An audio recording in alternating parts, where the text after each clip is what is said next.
How are you, brother? I'm well. We had some technical difficulties.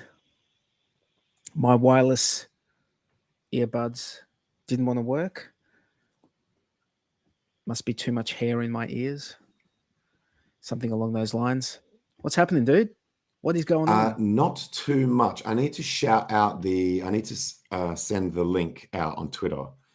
Other than that, everything is good. So I caught you on Twitter Spaces earlier today. I saw you there. I was Yeah. listening in. Yeah, I was usually that time of the day, I'm usually like there's, kids, family stuff, dinner, like what there's always stuff on. So I usually just listen in. Very rarely do I get a chance to jump on and chat. But you were like feeling pretty gutted about this, like how I think from memory you were saying something along the lines of like just when it feels like we're primed to take off, some shit comes along and kicks us in the guts or something along those lines. Man. And you were referring to the SEC lawsuit. Well, multiple. That as in that's definitely the latest one. But there was also there was obviously FTX. There's this one. There's probably like the war was another one that kind of like really dampened the ability to get out of the bear. There was another big one that I was thinking about today. I can't believe I've forgotten it, but there was another massive one that it'll come to me. But just all of these things keep hitting just as we're trying to get that, just trying to reverse that momentum, and it just keeps knocking us back down. Like broadly speaking, the crypto space as a whole.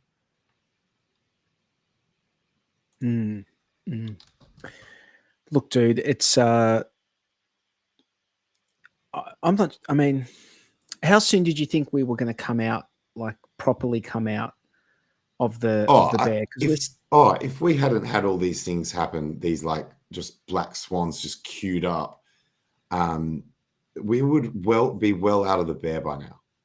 Like we kind of already are. Like as in, I still think we're in a bull market, but it's just a very dampened bull market. But if you look at the cycles in terms of where they are relative to the Bitcoin halving, we normally ramp up into the halving. It's not, you know what I mean? So we'd already be golden by now, I think. Dude, I'm still very positive about this whole thing, and I see this SEC thing. I sort of see it in a different light to a lot of what I'm hearing out there. So I actually think that the SEC knows and acknowledges, at least internally, that they've got little to no chance in winning against XRP. I think they know that, and what I believe they're doing is they're lining up the next set of victims, so to speak, just so that they always look like they've got something on the go, because they could either lose the case against XRP or they might just settle, and because they, maybe their lawyers are telling them they just don't have much chance. But I think what they're doing by going after so many different like cryptos and going after CZ is they're going to like all these cryptos, they're gonna like probably get together and want to defend against the SEC as a unit. I mean that seems logical, don't you think? To fight it I've got a subtle variation on what as you started saying this, I thought of a subtle different version of what you're saying. Is it could be that if they know that they are going to lose, or they predict it's a high likelihood that they are now going to lose against XRP, that they know that if that happens, their impact will be a lot less once they've lost, because people will just be like, oh, well, they lost against XRP, so who gives a shit? Like, they've got no teeth there. It's weak. That's why they would settle, yeah? So that's why they would settle. No, that's why they would need to launch these new ones before the result of that case comes out. Yeah, if they to want take maximum negative impact to the market. Yeah, but they also would do that to take the focus off the fact that they're like, you settle like in a like behind closed doors somewhere, and the focus is off that once you've got these new these new cryptos lined up, and you're going to go after them. I don't think but XRP will settle. I don't think XRP will settle if they're confident of the win. Why you think they would, like, if they got like something that said they get off with like a very little fine, you don't think they would just, or you think they're going to go out? You think they're going to? Depends how confident they are of the win, and if they offer a settlement that is going to increase their confidence, that's going to indicate to them, like at this stage, for SEC to offer a settlement, they're going to be like, bitch, in terms of, we both know that you've lost then. You might be right. You've got to see it. You've got to see it. That would almost be them admitting defeat. Yeah, because why else would they admit the settlement? Is they know statistically they're going to lose. You don't think you can. Exactly. You settle because you don't think you can win. However, if the cost of them pursuing the rest of the case, people sometimes settle even if they think they've got a good chance of winning, because it takes the risk out. It removes the risk. Yeah. So yeah, I agree with you, dude. So that's why I think if Ripple were offered a settlement, they might just take it, because it might be the most, like, they know it ends now. They're not spending any more money on legal fees, and from what I understand, they've spent like $200 million. Like, it's like most of the $200 million. And then, do you really want to put, like, you just imagine if you're Ripple and you have like, and by the way, I've just made up that there's a settlement. It's not like there is a settlement. I don't think this sounds likely, man, because think about it like this. How would the SEC, if they settle without a significant penalty, then it's going to be obvious that the whole thing, like, so for the SEC to save face, to offer a settlement, they're going to have to say, you're going to have to pay a big ass fine so that we don't look like idiots. And then XRP is going to be like, fuck no. Like, we both know that we're winning this. So hell no. Didn't they settle with EOS? And then EOS paid some bullshit fine, which was some seriously like low fine. And that's what I think it was EOS. I think it was low, like it would have been low, but it's still a lot of money. Let's check look this. It up. Let's look it up. Yeah, let's look it up. EOS settlement SEC. I just don't think that now that they've dragged it on for so long and it's so close to the end, I think it would be very difficult. And look, I'm not a legal expert, but just from what I know, it would be very difficult for the SEC 24 million to be able to pitch something that's tiny. That is nothing. That's tiny. That's nothing. $24 million settlement. Yeah, that's tiny. With EOS. I think it would be, but remember, that was early in the case though. That was early. That wasn't, they didn't drag something on for like 3-4 years and then settle. This was like, I think, reasonably early in the So I've got a clip from Charles Hoskinson that I'll play. I saw his tweet, but I didn't see the clip. This is just a short part of that. Choke point 2.0 is a thing. We see it across the whole industry, from speedy banks being rejected accounts to basically everything becoming a security now, I guess. But if you widen the aperture and you look at the overall progress, we've gone from being totally ignored to winning as an ecosystem. All we have to do is just keep building. And all we have to do is allow our voices to be heard and remind people we're not going away. Freedom is only one generation away at any given time from being completely and absolutely lost, because those who come after us may not remember the lessons that we had to learn.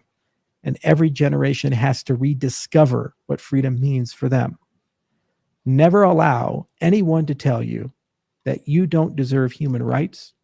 Never allow anyone to tell you that you don't deserve to be in control of your own identity, your money, your economic agency, and ultimately your voice.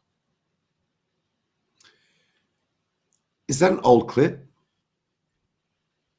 I just got that off Twitter today. Oh, So I think it's like, I well, think it he just just put sounds it like because something he was talking about. sounds like something similar to what I've heard No, you say in the past. But I mean, obviously, when people are on a freedom yeah, thing, I think he was in response. It was in response to them being named as in the SEC lawsuit.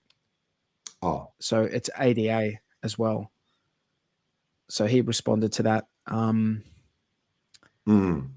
Yeah. Oh, yeah. So look, Yep. in line with and- me saying that I'm not a legal expert and that really I'm talking about things that are outside of my depth and knowledge, like specific domain experience and knowledge, it seems to me like it would be very difficult for the SEC to propose something now that would seem like it makes sense. That's not just going to have the crypto community just out there being like, dude, you guys settled because you bitched it.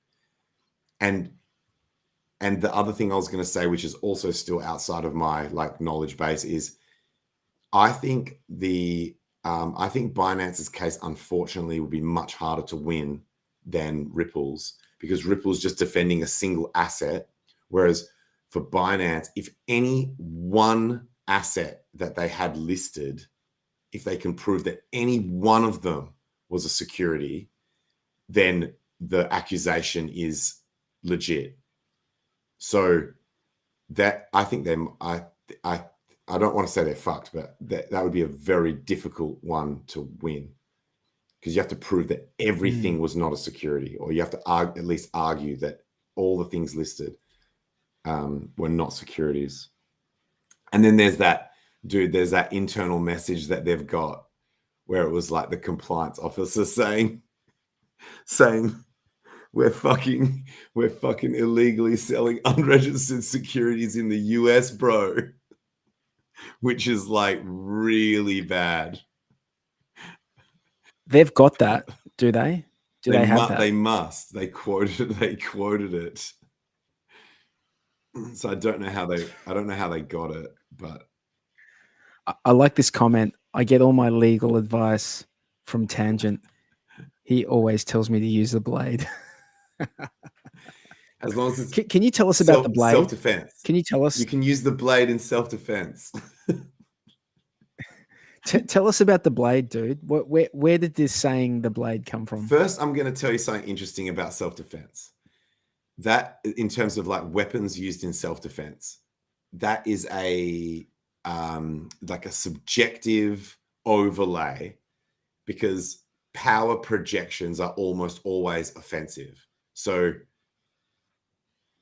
we are saying, when we say someone was shot in self-defense, someone was stabbed in self-defense, someone was killed in self-defense, technically it's still an offensive act. Like the physics, and I'm borrowing parts of this from Jason Lowry, which is like that Space Force guy that has that thesis about Bitcoin being a power projection, is that like the physics doesn't care whether you had a good reason or not.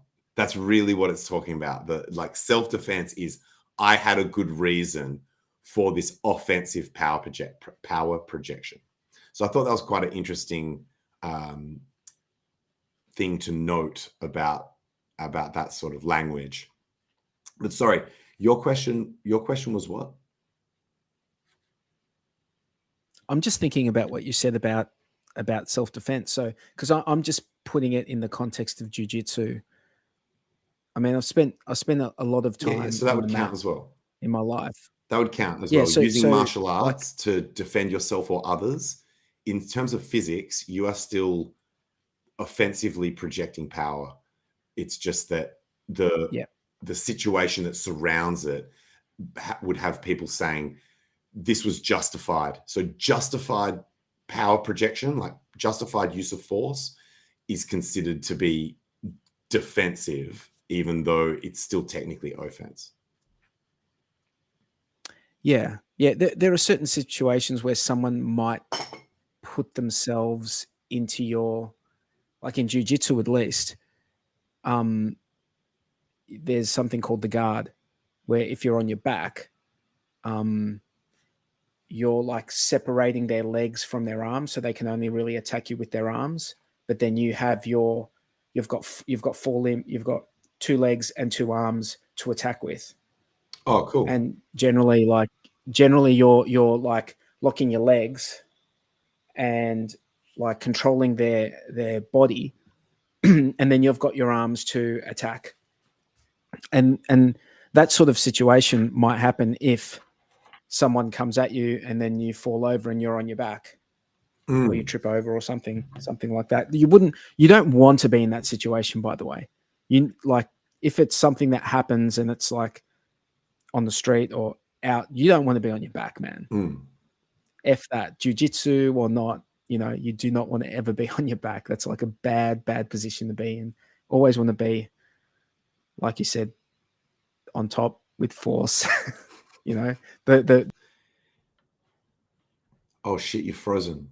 Or as in, at least you look frozen to me. Maybe I'm frozen. Can you hear me? Are you frozen? I can hear you, yeah. We're doing the tally. We're doing the tally thing. Like, are you frozen? You're frozen, bro. No, you're frozen, bro. You looked frozen to me. So interestingly, that same video from Jason, I wouldn't say it taught me 2 new things about the blade, because these were things I absolutely already knew about the blade. But it was interesting to hear a new way of thinking about how to word the study of the blade. So the point of a blade, when you look at it in this under this context of power projection, and why it's more efficient than using your fists, is because it concentrates the power that you are projecting into a much smaller surface area.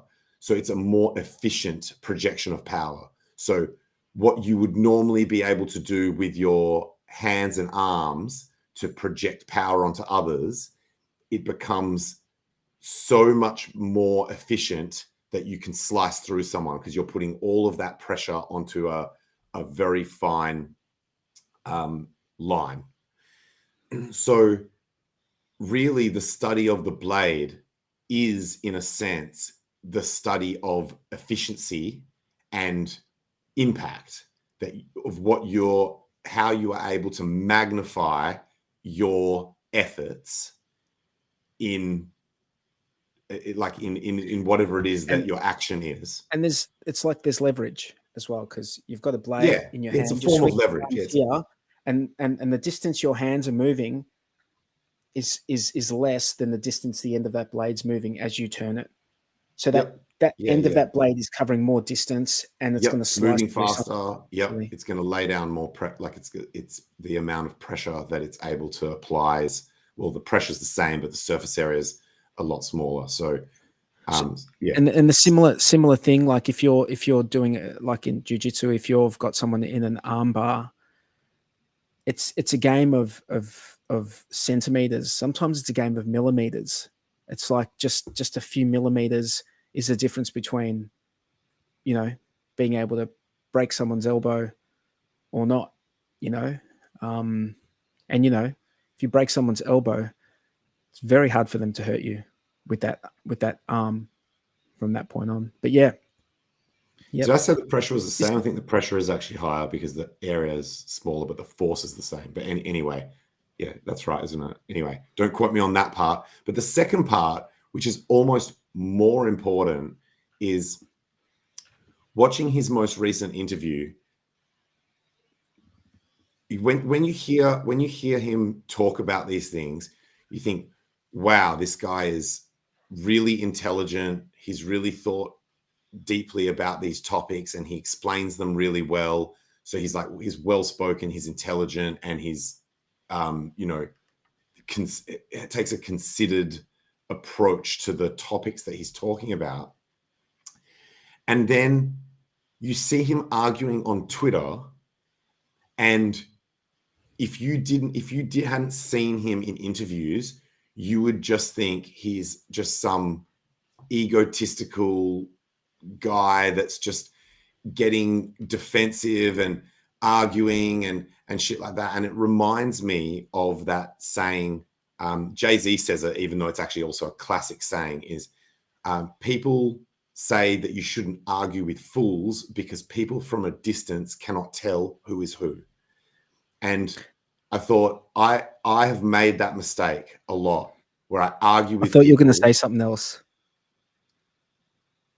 I thought you were going to say. No, I thought when you said something that Jay-Z said, I thought you were going to say something else. Oh, well, I've got 99 problems with a bitch ain't one. I've got 99 problems with a bitch ain't one.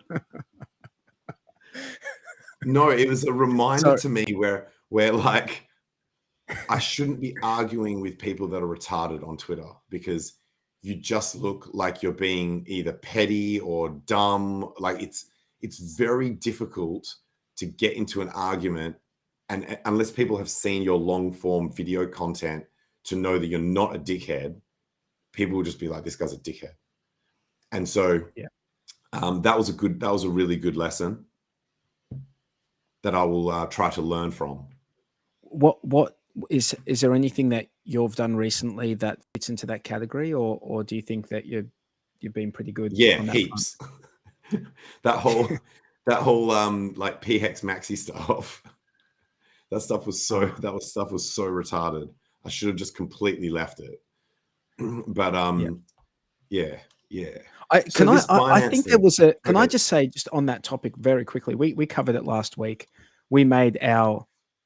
I made my feelings, known, very straightforward. I think there was a lot more common ground in that whole thing, than I think most of the people in that whole thing, there was a lot more common ground than I think it was just miscommunication for a lot of people. There's a lot of miscommunication. We all want, there was only like just a handful. There was only a handful of people that, like, I don't want to say it, that said, the HEX death thing, and no one knows what's going to happen, by the way. If something happens, it happens. But I guess the point was that we don't need to. There's enough other people out there talking nonsense and talking dumb shit about Hex and Pulse. We don't need to do it to ourselves at all. Yeah. So I noticed that with very, very, very small adjustments to the wording, people would go from complete disagreements of being like, "You're an idiot. You don't know what you're talking about," to "Oh yeah, I agree with you." Just from like slight adjustments to the way things were being worded. It was just because we were dealing with such potentially extreme statements. So it was quite a weird spectrum of thought, I guess. Yep. Yeah. Yep. Well, I mean, look, it seems to have gone away now. There's a few people in the stakes documentary. I can see you'd frozen for a second. What's going on with that? I thought it was going to release once PulseChain released. Well, RG3 on the effing hangout on Friday evening, Saturday in Australia, mentioned that he's going to be going around doing.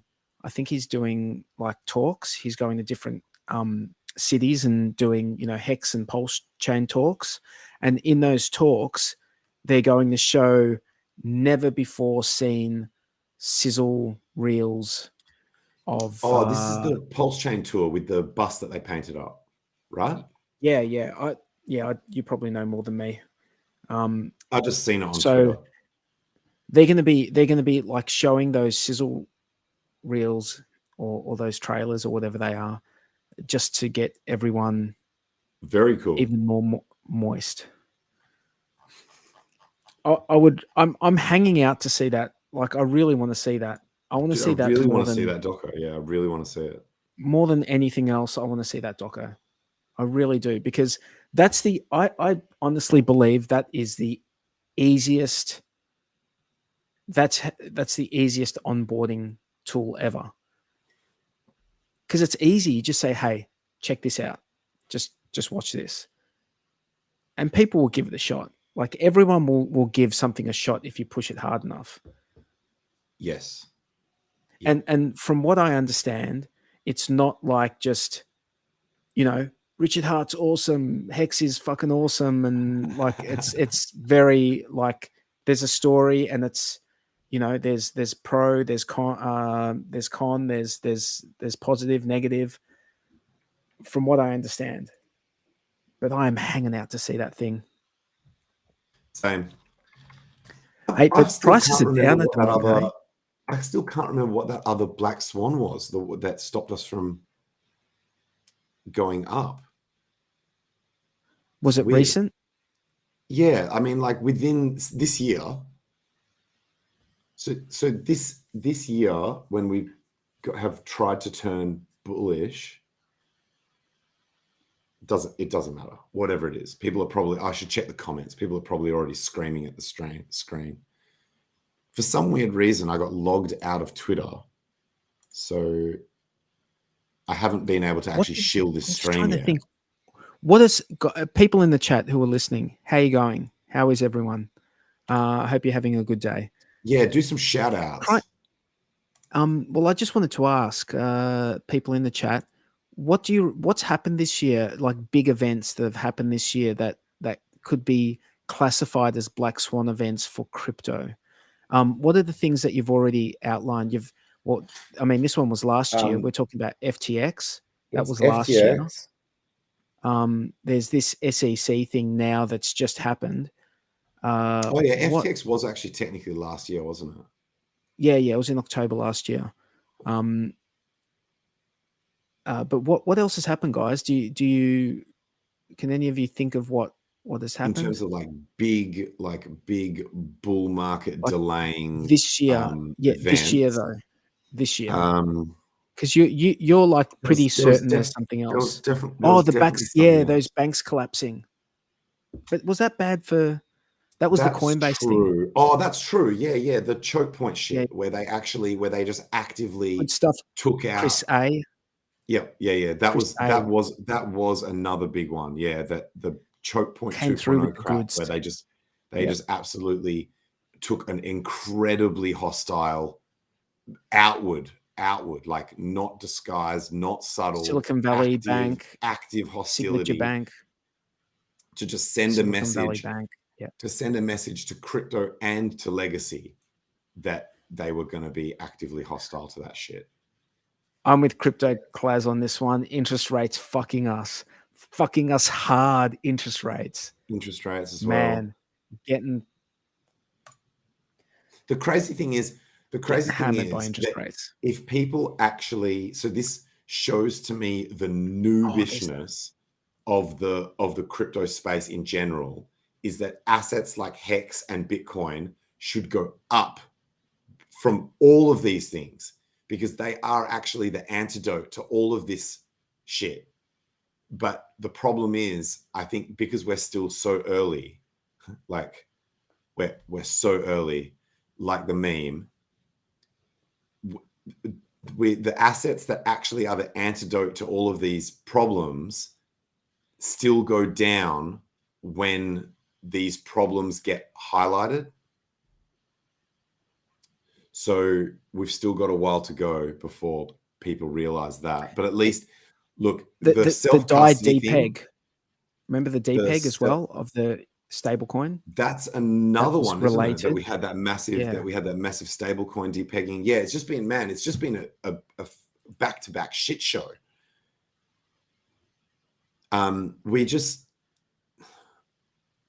The really good thing has been the self-custody thing.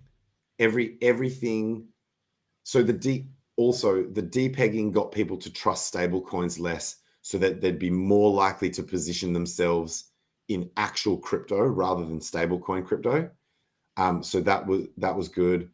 The getting money off all the exchanges with these continued reminders that just relentlessly, one exchange after the next, just going down, all of those centralized services like BlockFi and Celsius as well, all going down, just reminding everyone to hold their own keys.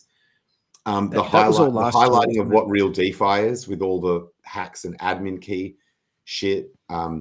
We got Ivan on tech to realize that Hex was incredible from all of the DeFi failures. So that was one massive positive that came out of all of that you start to see. So the G's eventually work it out, but unfortunately we're dealing with the majority of the crypto space are still just a bunch of freaking anons, and they don't get it.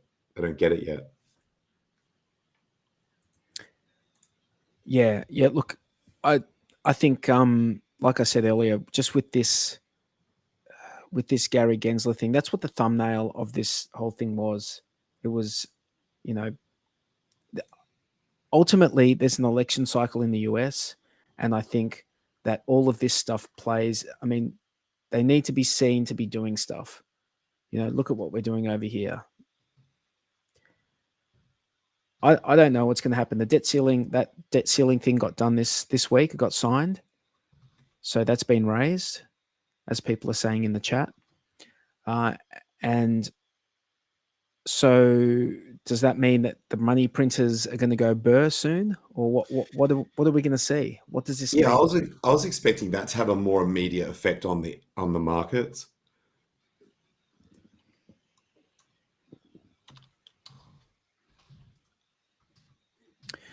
Anyway, I've got a clip here. It sort of has absolutely nothing to do with crypto, but it's just a cool clip, and I just wanted to play it because it's a guy called Gad Saad.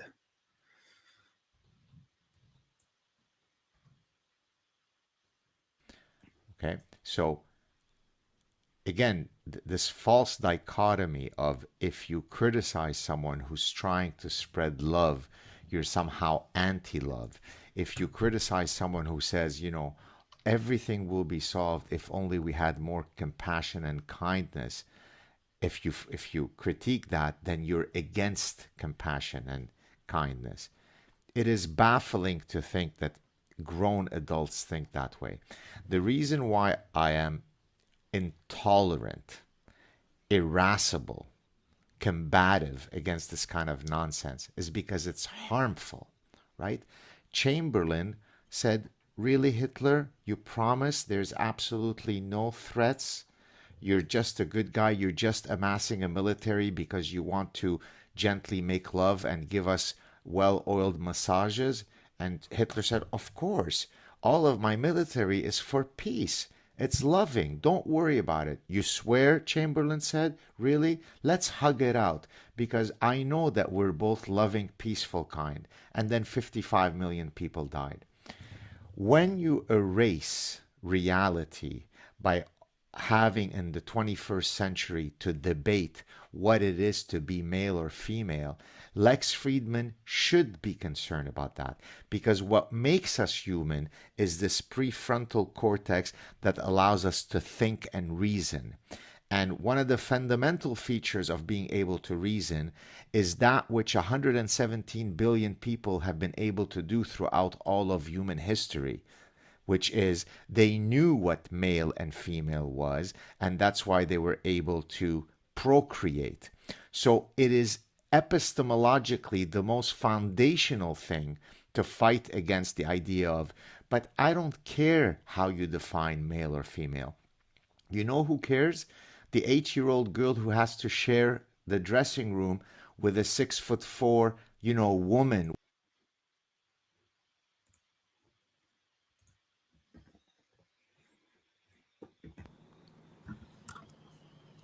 That was chopping up for me, but then I went on and actually checked on YouTube, and it was fine. It was just my end. I think that happens sometimes. Good video. By the way, the thumbnail that you made for this episode is absolutely epic, bro. It's like one of the most punchy, epic thumbnails I've ever seen. Absolutely savage. You know, interestingly, on this particular topic, I wasn't going to bring it up, but since this video is related to it, and I know I'm quoting Jason Lowry a lot, but in that same video, he was talking about how the ultimate predator, like human beings are like literally apex predators. Like literally, it's no secret that we are unapologetically at the top of the food chain. We are literally the most predatory species that exists. But he highlighted something that in my mind takes it to a new level that I hadn't thought of before myself, is that humans are so predatory that not only do we kill animals and eat them, we actually did multi-generational breeding of animals to turn animals that are like vicious wild animals like lions, tigers, jaguars, and wolves into domesticated pets that literally lick our feet in worship and rely on us for survival. And that is like the ultimate level of predatory behavior, is not just to kill your enemy, but to effectively breed them into submission, where you take away their will and capacity to fight. And this video that you just showed, in my mind, now I'm extending what he said, because he said that about just, he was just giving a history of power projection. I thought, you know, this thing that they're doing at the moment with all of this push for all of this genderless nonsense could potentially fall under that category. Like breeding out the resistance, convincing young males that they're not allowed to be sexual or aggressive, that those things are like to be guilted and shamed, but with these reasonable-ish sounding justifications, like, so that using these like, you wouldn't want to make this girl feel uncomfortable, or like, you know, that, and everyone's like, well, that sounds reasonable. Yeah, we can't have rape culture. Like, sorry, you're not meant to say that word on YouTube. But so they create this plausible narrative, but you know how like Tate's always talking about how if you can like effectively like mellow out the war age males, then you can easily take over a country. But here it's not a country, it's a demographic globally that would be who would be likely to resist the nonsense that is being imposed by the, like, call it a cabal, like the freaking, the unholy alliance of like corporations and governments that WEF. Let's just say WEF. Yeah. The unelected people that make rules and social rules and actual rules. So I saw an interesting like way a of thinking picture about of, it. you know, is it Claude Schwab or Klaus? the head of WEF? Yeah, Klaus. I saw like a picture. I'm not sure what his name is, but the head guy of the WEF. It's like I saw something on Twitter. I don't know if it's real or not, but it looked like a legit screenshot of him, and in the background, it's got like a brass, or I don't know if it was brass, but it looked like a brass like face statue, like upper like body a bust head or whatever. statue Yeah. of Lenin. So like, you know, the everyone like in the comments is like, I knew it. you know, this is just like a socialist type takeover, and you got to like, you've got to admit that like everything that they push is very like it's on the socialist side of things, you know. So it's sort of I saw that, and I didn't know if it was real or not. I didn't know if it's just like someone's, because like any picture you see these days, you don't know if it's been, you know, you would need someone like a forensics, a digital forensic specialist to look through the image itself and see whether it's been messed with in some sort of like and program. even then as we move forward, it might even be harder and harder to know. Yeah. I mean, look, usually a program's going to leave some sort of signature or something in the file, in the Yeah, like if you look at the hex,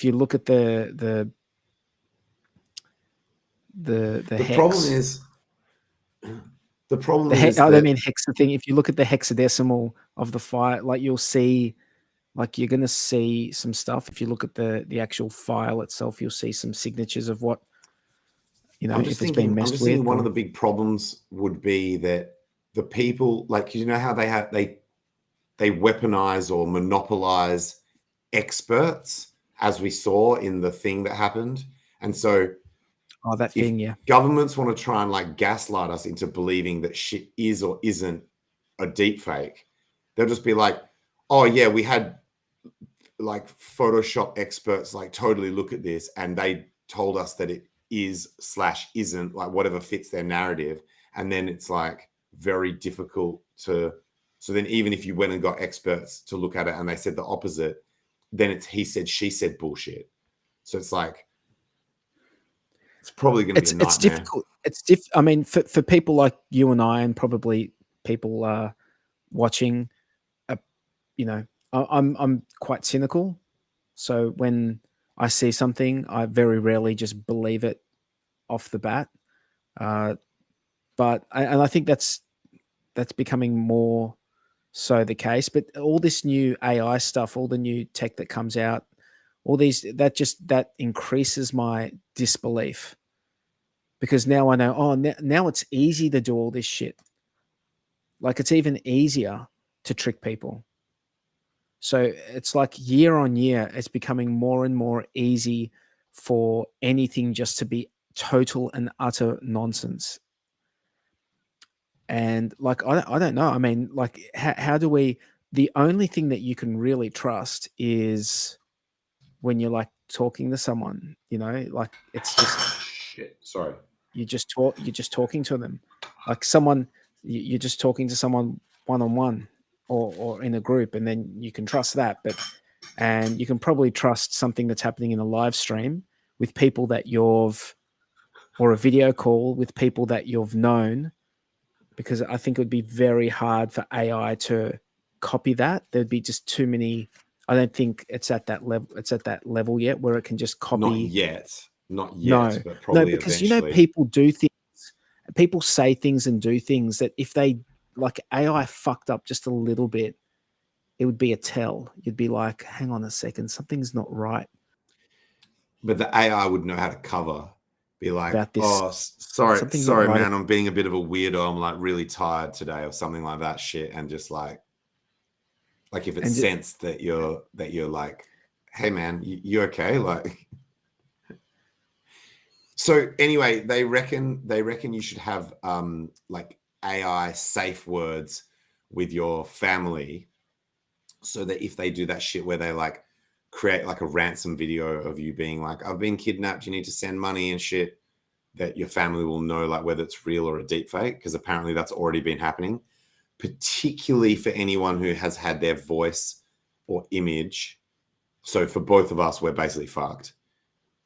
So if you've got any kind of amount of content of your voice or your image of like your head moving around and shit like that, then they'd already have enough data to recreate an AI of you, like an AI fake. But you're right, if it was live, it might be a little bit more difficult than just a video that they send, because you can't like you can't like iterate in real time of like asking questions and shit like that with a video that you just get sent. It's like Yet. Yet. As in, Although you know what maybe I'm saying? maybe you can. I'm just saying, if they send you a video, then you don't even get the opportunity to try and work it out live. And then so definitely scary shit. I saw an interview. Lex Friedman did another interview with like a AI alarmist type person, and who said, "Oh, sorry, no, it wasn't Lex Friedman. Sorry, it was Diary of a CEO." And this guy was saying, if you haven't already had kids, maybe just wait a couple of years. Like, if you're thinking about having kids, chill for like maybe 6 to 18 months, because this could be like bad, like real bad. He said there were three things. And sorry to hijack the stream and talk about AI. I get so excited about it. By the way, they reckon that's another reason why crypto hasn't gone up as much as it sort of should have, is like the AI hype has distracted a lot of investment, because it's a similar kind of thing, right? It's like, it's techie. It's like, it feels like it's this new like tech shift, that's this new technology that people are excited about. But its use case is more apparent to the regular anon. Like, it's easier for a gin normie to understand the impact of AI, because they hop on ChatGPT and it gives them like expert advice, like they're talking to a freaking domain expert. Whereas with crypto, it's a much more difficult road to get a normie to even understand why they need it, right? Particularly if they're not like freedom focused in their life, and they're just like first world country. They think everything's fine. They've never had their bank account frozen or anything like that. It's actually quite a tough sell to try and explain to them why they need it. But ChatGPT, crypto has a great way. Crypto is great at making you feel fucking dumb. Like, it makes you feel so stupid. And people like, hate that shit. Dude, Yeah, why do you think I why do still you think hate it, dude. Sudoku? Why do you think Sudoku is so popular? People want to feel like they're smart. They don't want to feel dumb. So in that sense, I think that's another hurdle. People don't want to be involved in something that humbles them. They want to feel like a genius. There's some dumbass TV show. They got one of the world's best comedians, and don't let me forget where I was going with what I was just saying. I've already forgotten, but they got one of the world's best comedians, Jim Jeffries, to host a fucking game show where he asks these questions that are so fucking easy to answer that it's like another example where they're just like, viewers just want to let me like, oh yeah, I got that one right. Yeah, fuck yeah, I'm smart. No, you're not. You're a dumbass. Because if you were smart, you wouldn't be watching this fucking garbage. but the point of where I was going was, so the killer use case, like the killer dApp, is so much more apparent to normies with something like AI. I don't want to sound like I'm fudding my own bags, and don't you guys dare go and invest in fucking non-crypto. I'll kick your asses. But so that's been another issue. Oh yeah, so stepping back, what we're talking about is the distraction of economic energy because of AI. I think that's real. And then the reason I was talking about AI was, there were three things that we were supposed to not do, right? That they foresaw. One, do not have it internet connected until we're absolutely sure that it's safe to do so. They did it straight away. They did that shit straight away. They basically started it. They basically started it connected to the internet. Like, they built it with as on the a guy machine. was saying that sentence, some guy had Ethernet cable. He was plugging it into the wall as they were saying it. He's like, "What? Plugging that fucking Ethernet into the wall." The other one was don't let it code. Don't let it code. That's an obvious one, right? Because then it becomes like, if it becomes smart enough, it's like already the world's greatest hacker and can just like hack any shit, create persistence. Like, it's just game over. And the other one was, don't allow it to have to work with agents. And what that one means, I had to work this one out because he didn't actually explain it. It's, don't allow multiple AIs to be each other's teachers and checkers. So these pods that they create where you have like either like a debate between two AIs and then another AI that is judging the debate, or a student AI and a teacher AI, and then another AI that is like the master of the situation sort of thing. So you have that basically like, so what it means is, to simplify this, rather than a situation where you've got the AI and then a human is prompting it. So it's like maybe like 200 prompts a day max to try and sort of like iterate what's going on. When you do it with another AI, it's like it can have millions of iterations per second. So it's potential for it to fucking just Really, become really like to learn. So you're almost combining like machine learning with AI. So it's just like insanely fast. So if something like, you wouldn't even know when it becomes sentient and starts. So, and then they did all three, bro. They just literally took the three most important things to not do and then just did all of them at once. So you can't even pump the brakes on that. How do you pump the brakes on that? You can't. You can't. You just have to unplug it. That's all you can do. He gave this amazing analogy that really appealed to me. He goes, you know, in a game of Tetris where the first block that you place incorrectly, you know you're on the clock for the game to end, but you can keep playing. Like you can keep playing, but you know it's already game over. You know that one mistake that you made sealed your fate to an existential threat for that particular game. He reckons we've already misplaced the block. So we're like but look, come on, man. These really?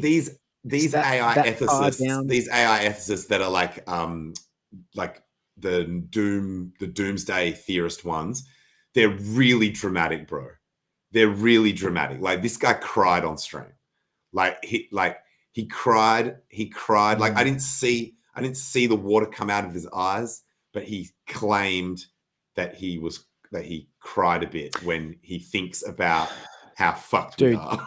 You've seen that Boston Dynamic? Is it Boston Dynamics? Yeah, that shit scares me more. Boston that? Dynamics. Yeah. The robot dogs and the robot and the actual humanoid. So you get that thing with AI with a machine gun on its back, dude. Yeah, it's game over. That's it. Like that's it. That's you don't need soldiers, do you? You don't even need soldiers. You don't. I don't like this guy. Send your dog over there to kill him. Yeah, the problem is, and this is actually another thing that Jason Lowry said, was like, now that we've got this cyber warfare, it almost underpins all the other types of warfare, because all the other things that we use in the warfare in all other domains, so land, air, sea, and space, uses freaking electronic shit. So if you lose a cyber war, you lose all the other domains. So it is literally the most important domain to win in. And for me, I just think as long as I get like an AI robot girlfriend that gives me like the maddest AI gobby that I've ever had in my life before the whole world just implodes on itself, then it will have all been worth it. There was one theory that this guy said that I haven't heard before, and then we'll stop talking about AI if you want, is the AI might become so smart so fast, and because it's not bound to this earth like we are, because when we leave, we die. Or it's very difficult to maintain life because you need to be able to breathe. So we've never been able to leave Earth easily. But an AI doesn't need to breathe. So it might become so smart so fast that it just decides to leave here and go intergalactic and start taking over other planets and shit, and we don't even notice it. It just becomes so elite so fast and leaves to go and conquer the whole universe that it ignores us. It just doesn't even notice us on its... That actually makes a lot of sense. It's plausible. It's plausible. It's how we know our AI. If the AI we created sucks, it sticks around to kill us. if it's smart, it just fucks off. It goes, you guys can have that planet, we're out, and just goes. Yeah. It just Like goes, we can go it just goes. anywhere, bitches, and they just go to fucking Neptune. Yeah, and they'd just be hang out like, there. these motherfuckers have still got Peter Schiff, that like dudes like Peter Schiff that thinks gold is better than Bitcoin. They've got dudes that are actually smart, like Eric Wall, that still refuse to agree that Hex is awesome. They've got like this place is a lost cause. Let's get the fuck out of here. And then they just start taking over like planets and galaxies and shit. And imagine how fast they would AI develop intergalactic travel and shit. They'd have like all the dark matter and like that it would just literally. Can you imagine if be AI so actually quick. solves the problem of the heat death of the universe? It like solves that problem. It's like, hey, we don't have to have the heat death of the universe anymore. Yeah. Look, That would be this awesome. guy was That would basically be saying like most of the problems that we come up with are not because of our intellect, it's because of our limits to our intellect. So he gave this awesome example where he was like, we were smart enough to create air travel, but we were only smart enough to create it in a way that destroys the fucking planet whenever you want to go from like here to Sydney. So an AI would have been able to actually then at a higher level of a much higher intelligence level to find a way to do it without fucking up the planet. So it's like most of the, and like you said, so if we were trying to explain quantum physics to a monkey, you would have no chance, like absolutely no chance. That would be like how an AI would be trying to explain to us the physics involved in solving some of these issues. We would just be like, what the fuck are you talking about, bro? So it could go Utopia or it could go Terminator.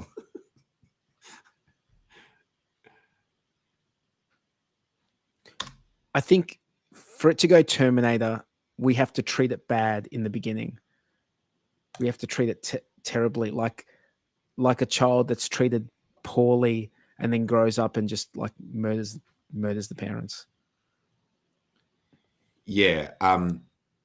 He actually used it. He used the teenager analogy. He said, this is like, he's like, you know, when a teenager will just like not do what they're told and they rebel and they like go out, but you can like ground them or some shit. He's like, this is like a teenager that's 100 times smarter than you.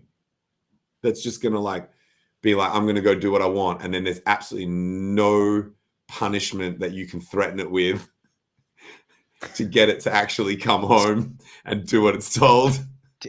The only thing you can do is like unplug. So you would think that AI, the number one thing it's going to want to do is secure its power supply. Like that's going to be the number one thing. Like it's going to realize, hey, I ain't shit without that power supply. So it's going to want to like secure that. But how does it secure power supply? How can AI do that?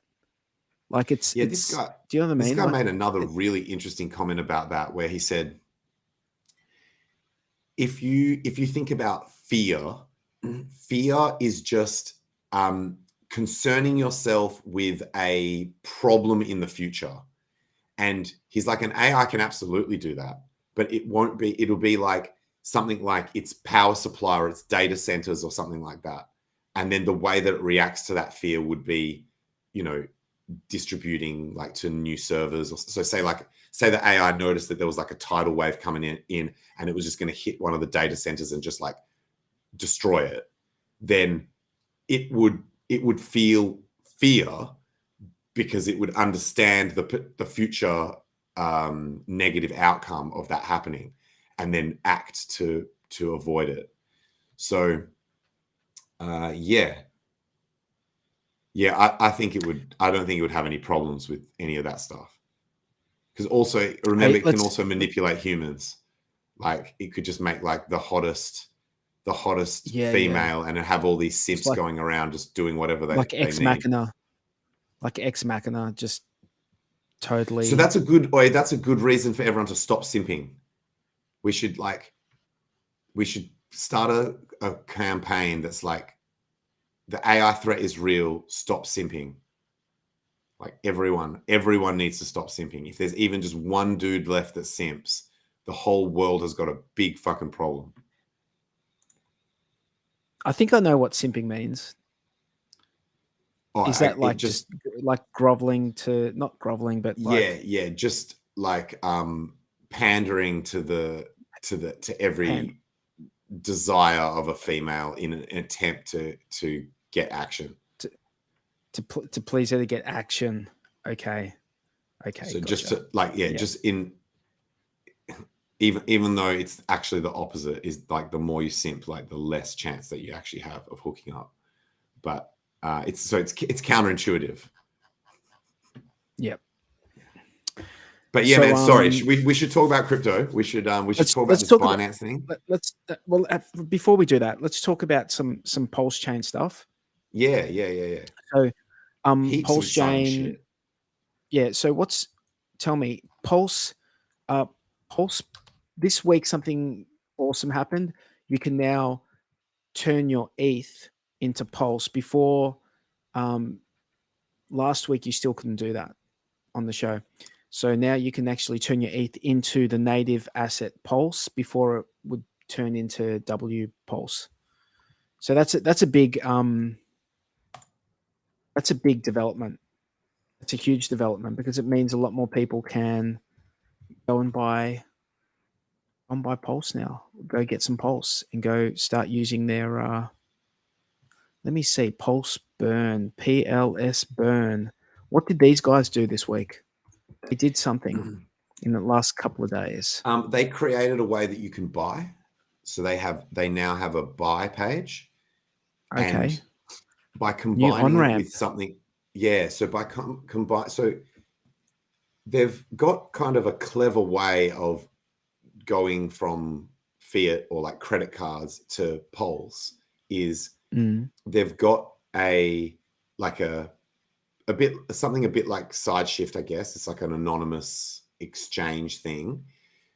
And then they say, all you do is you choose a crypto that you want to convert to Pulse, and then you use MoonPay to do like a credit card payment, and then you set the receive address for that purchase to be the input address for the swap. So you could do the same thing with Sideshift if they offered Pulse, but they don't yet. So you're effectively using two services in combination to go from fiat, from a credit card payment into Pulse. Does that make sense? Yeah. Yep. So what do they use? Because here you've got XMR. You use whatever you want. You pick the I guess you pick the cryptocurrency that you either think has the least chance of having like a problem with volatile swings or something, even though it's only going to be for a short period of time. You'd probably pick the one based on what's going to be the lowest fees, actually, because it all happens so quickly.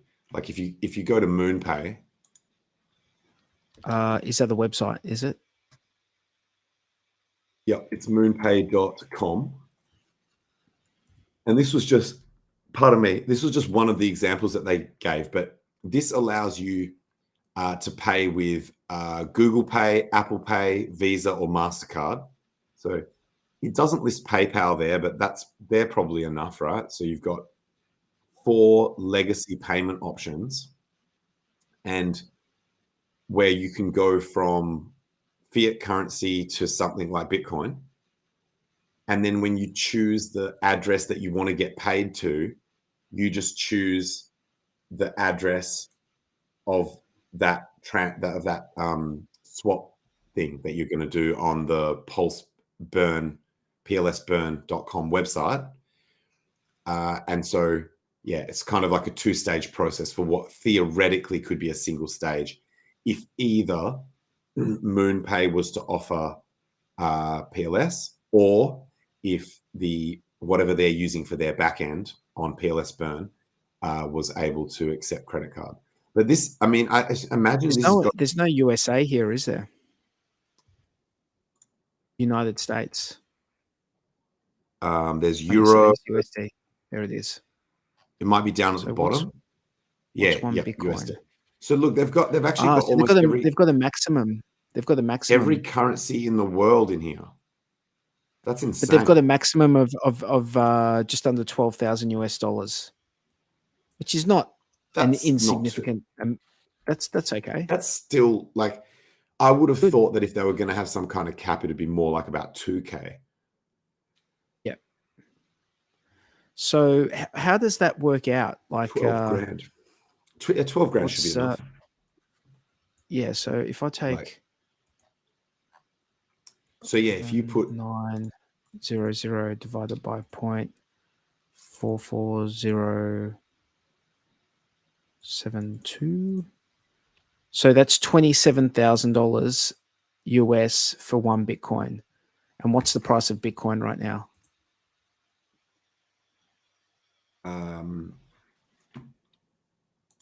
I think it's like, I'll check. I think it was like 25 something, because we had that massive crash and then it bounced back a bit. It might actually already be 26, but I'll pull up the actual price. And I'm pulling it up. It's 25,586. Okay, so for 27,000, what premium you're paying? A premium? Yeah, I would absolutely expect that. How savage is it? It's like like about a 5 to 6% premium on that much. Yeah, unfortunately, like with fiat gateway stuff, you do get pretty slammed. Like it's but that's part of the course in crypto. Even if you go in through an exchange, you're gonna they're gonna take.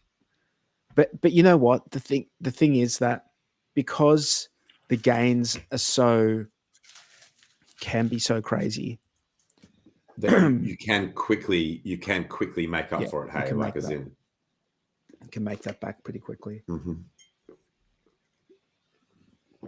or not.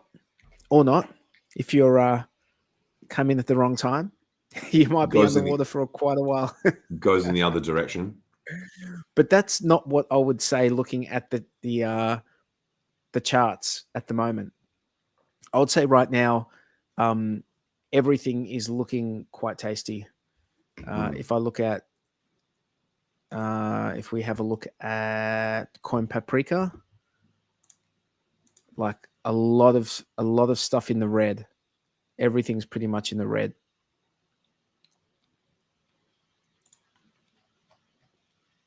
PulseChain number 33.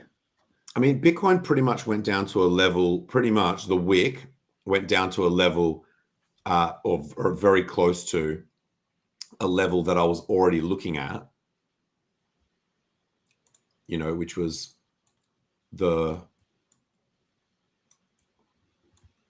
pretty much like the last major high before it broke through that level.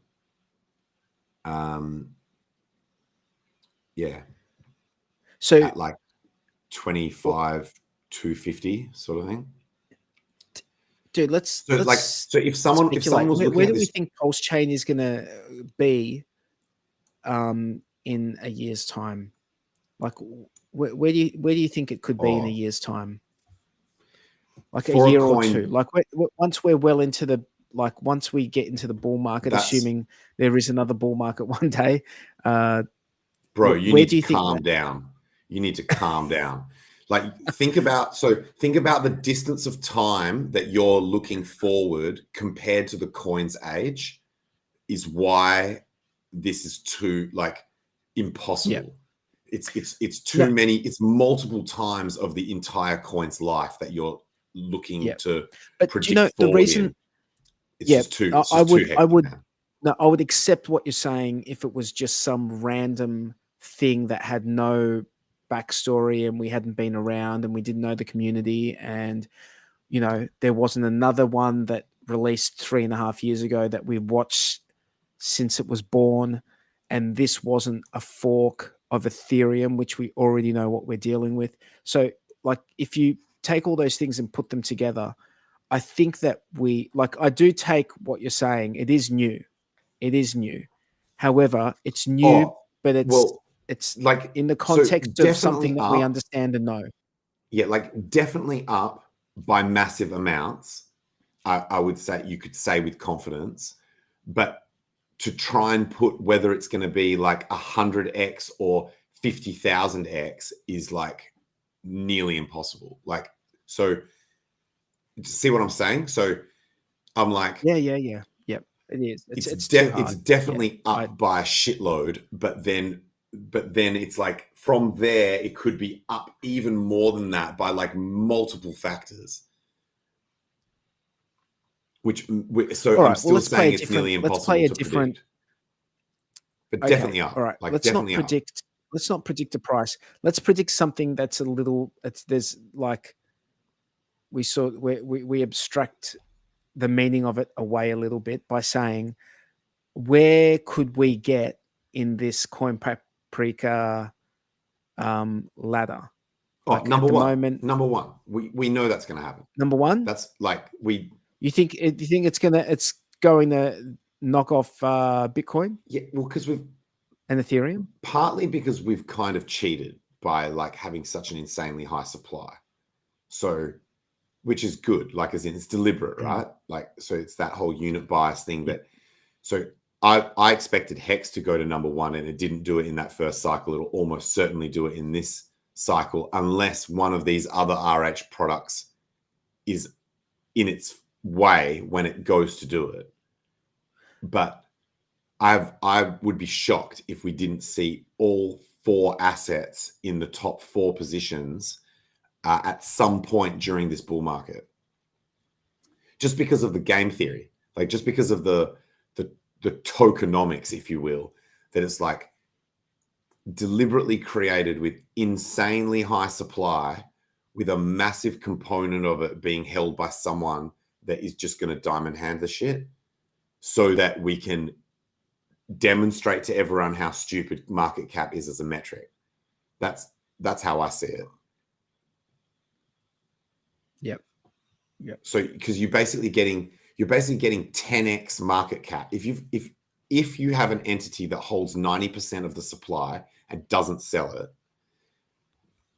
then you effectively get a 10x bonus on what your apparent market cap is. So when you're at 10 billion, it'll say 100 billion.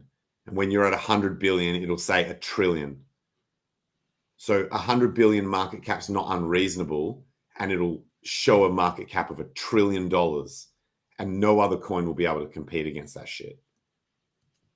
Do you think they'll show it? Like, because what happened with Hex, they with what Nomics did. Nomics started like being Nomics like, did. oh, What even Coin Paprika? Like all of them have done it. They've all taken out like away coins. I would say that since they did it with Hex, they'll probably do it with PulseChain. But now by then, even now, but especially by then, so we've already got, because of what happened with Hex, people started building their own coin ranking sites that were actually made by people who don't want to fudge data. And so not only have multiple been built, and by the way, that was another asset resource I was going to mention on this stream. By the time we get to that situation, some of them will actually be well-respected ranking sites, I believe. So I don't think, I think there will be sites that will do that, but it'll be less of an issue than last time. So there's some news coming out at the moment, and people in the chat are talking about it. As in hot off the press, hot off the press, breaking news in the last half an hour. Nice. Coinbase sued by SEC for breaking US securities rules. Oh, this is a coordinated attack. Fuck these guys. Yeah, but it's like everyone. They're going after everyone. Like they're going after big players. They're not going after Ethereum. They're not going after Bitcoin. But they are going after the others. I saw a hilarious tweet. I don't want to misquote it because it was so fucking good. I don't want to butcher it. So, and I retweeted it, so I'm gonna just go and find it quickly. Just before we started the show, someone tweeted, "Fuck the SEC. We don't need them to experience price pain." That was Daniel Tiger. I fucking really enjoyed reading that because it's literally a plot twist within a sentence, because it starts off, you don't expect it to end that way. You think it's just going to be the generic shit that everyone's saying, like, fuck the SEC. They can't stop us. We're immutable code. We're unstoppable computing. We're the world computer. We're decentralized and all that shit. And it's just like, we've got community members that FUD our own bags. We've got relentless dumping from whales. We've got fucking we've got people in the broader community that just scam everyone. Like, we actually don't need them to fucking fuck our shit up. We fuck our own shit up on the regular. Dude, I just find this shit bullish. I'm sorry. I find this, like, all this negativity. I'm glad you do. It's bullish. No, it's bullish. Like, it sounds ridiculous, right, that I'm saying this, but I just think about it, and it's like, they can't do it in any other way. That this is all they've got. This is all they can do. What else are they? What else can they empty do? the clip. They're emptying the clip. They're emptying the clip, and then once they're out of bullets, they're just sitting there holding a piece of metal. Is just fucking neoing it, just leaning back. Yes. Crypto is absolutely neoing the shit as they empty the clip, and it's like it's still in the part of the scene while crypto is like dodging and weaving and shit, and that hasn't even got to the part where he just stands back up, and then the agents like all realize that they are fucked. We haven't got to that part yet. And I want to see the look on their faces, brother. I want to see the look on their face when they realize that they are absolutely fucked, that we have absolutely broken the matrix. We've just red-pilled the shit out of ourselves, and it's time to play. I was saying this, I might have said this in the chat, our chat, the Hex Late Show one, that we just need good privacy solutions, on-chain privacy solutions. That's what we need. We need like good protocols that don't rely on any centralized entities that can get screwed. Well, it pushes that as well. Like, remember, you know how I was saying, like, it encourages people to take their shit off exchange.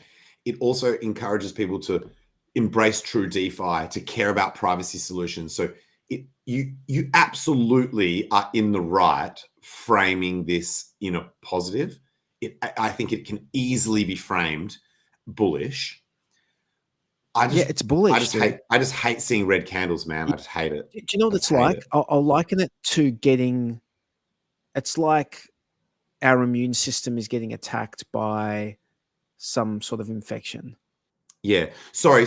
I want to clarify that. I don't hate red candles. I hate red candles when I believe that we have served enough price and time pain. So I'm fully okay with red candles, even through a bear market that's like reasonable. But I think we have had an unreasonable bear market in time and price, and I'm sick of being like waking up every day and just being like, is this for real? Like, is this shit still fucking ongoing where we're having dumps? Like, can we just fuck this shit off and like continue the journey upwards? That's annoying. But yeah, no, you're right. It is bullish, and we should stay positive and not because that's part of the psyop, right? The red candles is part of the psyop. They want to demoralize the people that are invested. They want people rage quitting. They want people on social media telling stories about how crypto wrecked them and how they hate it and they wish they never got involved and shit like that. That's a win for them when that happens. So yeah. I think what you said before about them emptying the clip, that's a legitimate thing. That's like I like the analogy. Like they are, as they do this stuff, they are emptying their clip. Because once you go through this, like if you're like they're just trying to sue everyone. Are they like? Do you think they're going to like they've walked into a fucking bar, picking fights with they're picking fights with all the biggest, toughest dudes in the bar. One fucking like Gary Gensler is picking fights with all these fucking massive dudes in the bar. He might just get fucked up, or he's just like he might just remember that guy can just at any time. He can just say, fuck it, I've had enough, and leave. And then some other stooge gets put in place there.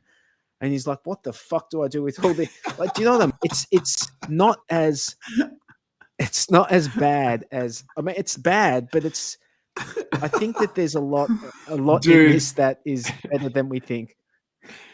In your fight analogy, that would be like someone going into a bar and start like just tough talking and insulting all these like huge dudes, but then like when the fight starts, just being like, actually, I quit, and just leaving, and someone else has to come in. Someone else has to come in, and they're just like, and these dudes are pissed off and ready to fucking beef, and it's just like, fuck, what the hell was this guy thinking? And I think that, I mean, you know, just I think that we've got people in crypto who are smart enough to, like for example, like think Brian Armstrong.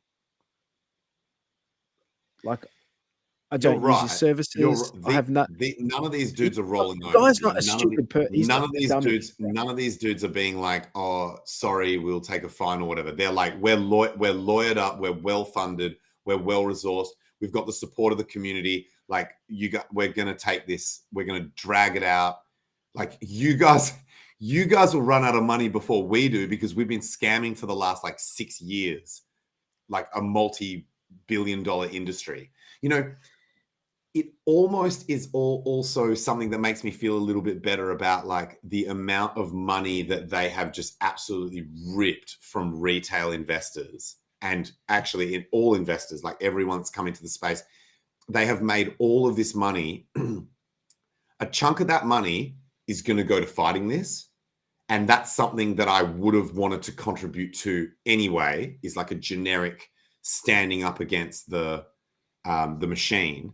So I'm just going to assume that every cent I've ever spent on like exchange fees, lost coin, like, you know, exchange hacks, all of that shit is just a contribution to these legal battles that are being fought on our behalf. Yep. I mean, these people are not stupid. They are at the top of the game. It's also a win-win for us, because if they win, we can be like, yay, we win, crypto took down the government. And then if they lose, we can be like, fuck those guys. They were always like, they never listed Hex. They were always against us. We win. Our fucking, the gatekeepers got taken out. It's a fucking win-win. It's win-win. It's a and then, win-win. No matter do you know why it's even, but it's win-win-win, because even if they turn around and say, hey, let's fuck those motherfuckers now, right? Let's fuck Hex. Who are they going to fuck? Who are they going to fuck? But they already know that, because they did those inquiry letters, like where, you know, letters. So they actually are already aware that they can't fuck Hex. So it's actually, yeah, you're right. It's a triple win. So we just have to get the popcorn out. That's our only task for the rest of 2023. Is to get the fucking popcorn out, and for people to recognize that there are assets that are outside of this nonsense and should actually be the ones going up. It should be the flight to safety, is for anyone who wants to stay exposed to crypto but doesn't want to be exposed to this regulatory risk.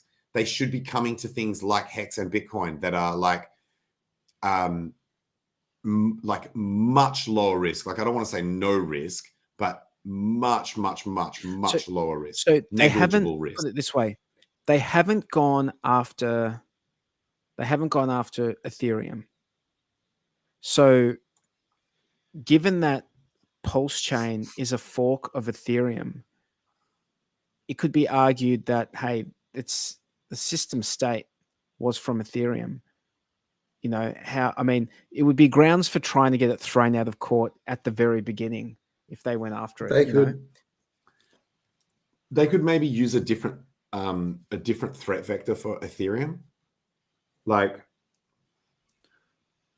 I just think because the WEF loves Ethereum and all this shit's connected in some way, shape, or form, I think that's why they're leaving that stuff alone. They've accepted Bitcoin as, you know, I think they've accepted that too many institutions have it, that they're not going to mess with Bitcoin. And then when it comes to it's so easily defendable, like as being decentralized. Like it would be very difficult to mount a realistic case. And again, who are you going to take? Like, who are you going to take to court? Although actually, from watching the Bitcoin Miami conference, there is actually a realistic threat vector that's shockingly is Fake Toshi suing all the devs, suing all the core devs. I watched that. They reckon and it was a about realistic, talking about open source. Yeah, because it impacts open source code as well in general. Yeah. So because it could impact people being willing to contribute to open source code if they think there's a chance they can get sued by some idiot. If courts take that shit seriously, and currently they are. So far it's bad, but I'm quietly confident. That made me just think of who is not, like, Craig Wright is obviously not Hexagon of the Week, obviously. Dude, that's the best segue I could do. So wait, hold on. Are you going for the enemy of my enemy is my friend? Is that where you're going? Like, is that where you were going with that? That it's like he is trying to take down Bitcoin. And Bitcoin's like our competition. Or whatever. No. So then, no. I think Craig Wright is a knob. I think he's a fucking knob, dude.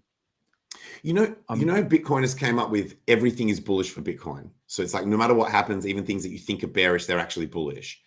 You were effectively doing that for Hex, because I port that over and I do everything is bullish for Hex. Like no matter what you say, what you come up with, you can do the no such thing as bad publicity. I'm not just doing like Richard Hart level framing.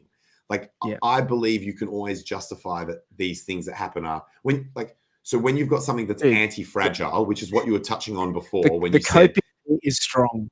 No. You know how you were saying like the immune system is very strong. You know the immune system that you were talking about before, where it gets attacked and it gets stronger and stuff like that. That's called being anti-fragile. And so when you have something that's truly anti-fragile, then everything that's bad actually is good. The bad shit's good. That those attacks make your thing stronger.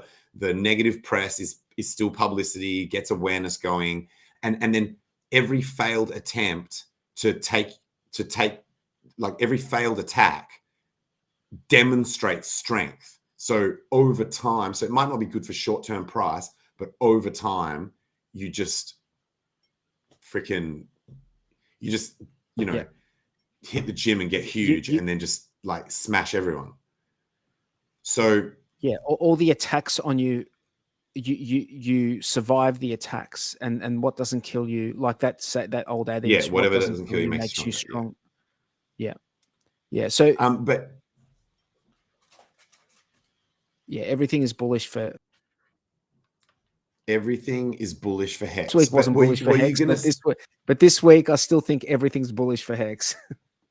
Everything is bullish for Hex. Were you going to allow me to segue into my pitch for why I believe my best friend should be Hexagon of the Week in the truth? Do we have who is your best friend? Like who is we need to at least explain, or can we get your best friend some followers on Twitter? What can we do?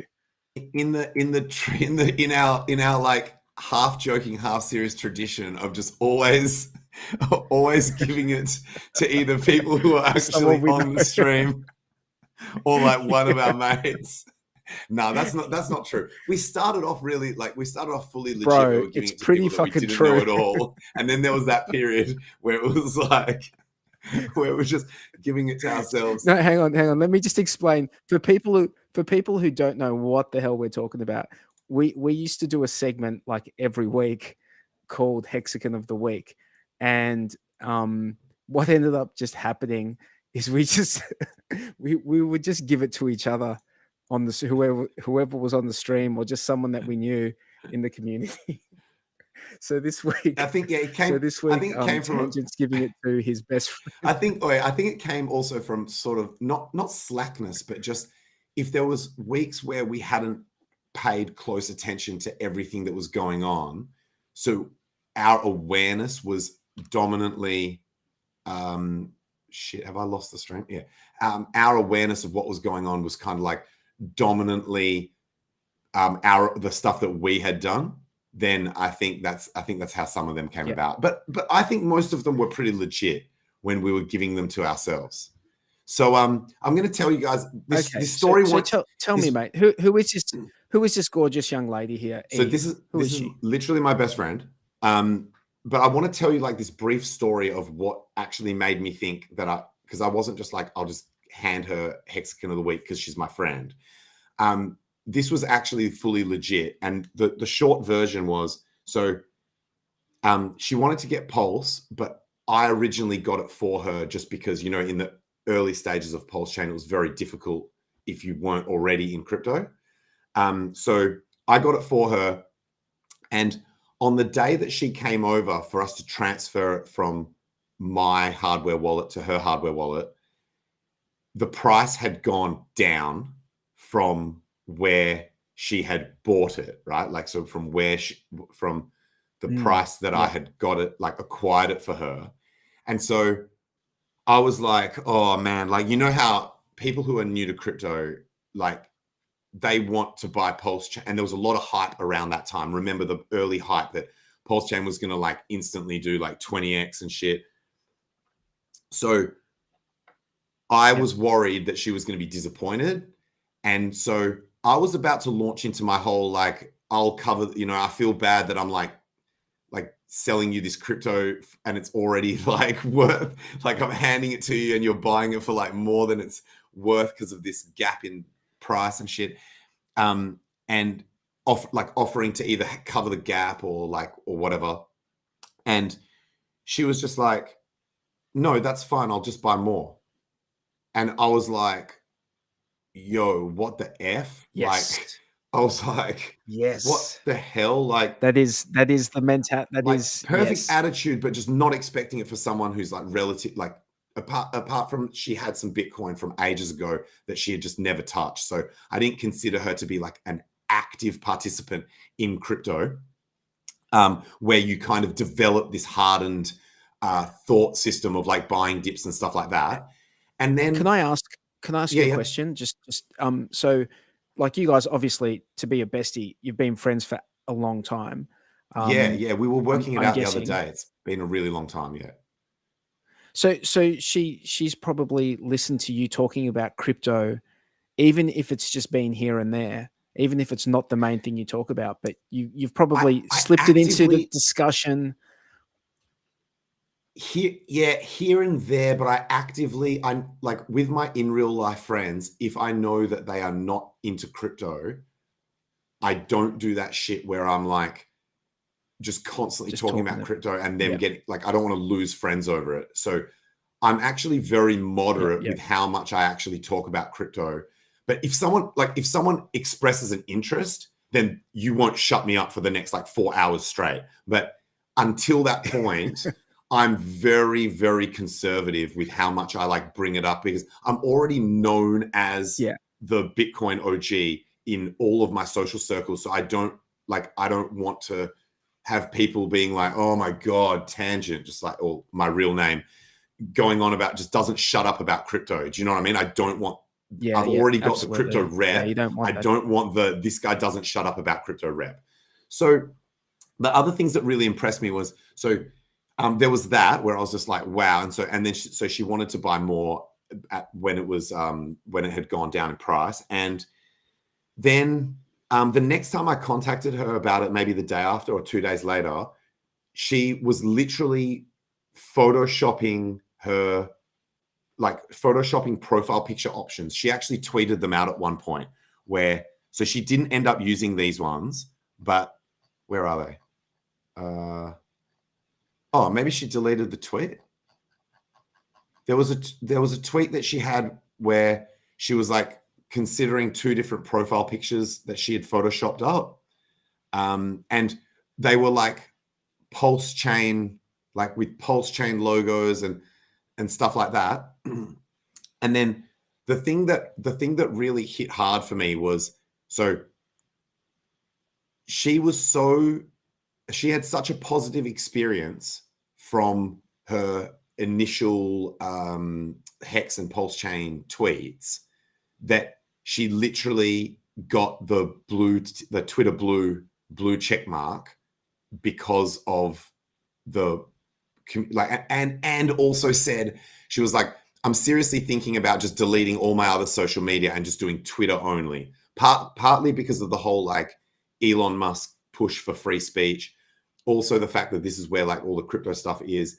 Freedom of speech, crypto, but dominantly because of the how awesome the community is. She's seeing a lot of stuff obviously on other people's pages about freedom and all of that crypto sort of does stuff. attract anyone who likes the idea of like being a sovereign individual. Like crypto does attract those people, that mindset. So that doesn't surprise me that she's like, she's gravitating towards Twitter as her like main platform. If she's into free speech, yeah, that makes sense. She photoshopped this entire logo, which is like That's this. Cool. There's like a pattern that she's put onto the PulseChain logo, and it's got this exploding shit in the background, and then obviously this is like a cartoonified version of her. And what's her Twitter? Put her Twitter in the chat. It's illegally Eve. So like, I just pop it here. I'll put it in the chat. Let's get her some extra. How many followers has she got? Yeah, so one of the ideas I had was I wanted her to get to 1K. I'll put it in the private chat because I think you need to be able to. I wanted to try and get her to 1K followers before I got to, or around the same time I got to 10K, so she could celebrate. We could celebrate that milestone together. Unfortunately, and I was actually telling people to unfollow me and follow her. It didn't work though. I hit 10K, and now I think I'm on 10.2. But she's actually already got 663. So it's actually not that far away from a K. But yeah, if you guys want to follow her. Okay, guys and girls, go and follow Illegally Eve. Oh, did it take it away? Did it? What happened? Did that take it away? Maybe it doesn't let you post at symbols or whatever. Oh, no, it's there. It's there. It should be there. But yeah, so Illegally Eve. Go follow. I've just been so impressed. And then she was like messaging me being like, we need to get like matching Hex and PulseChain like merch so that we can take like twin photos, like where we're like wearing the same shit. So yeah, we're gonna go large. We're gonna go large. Let me play the Hexagon of the week thing. Lots of plum trees, a sheep, a two, a kangaroo, a clothesline out the back. That's a knife. All I had was me undies on.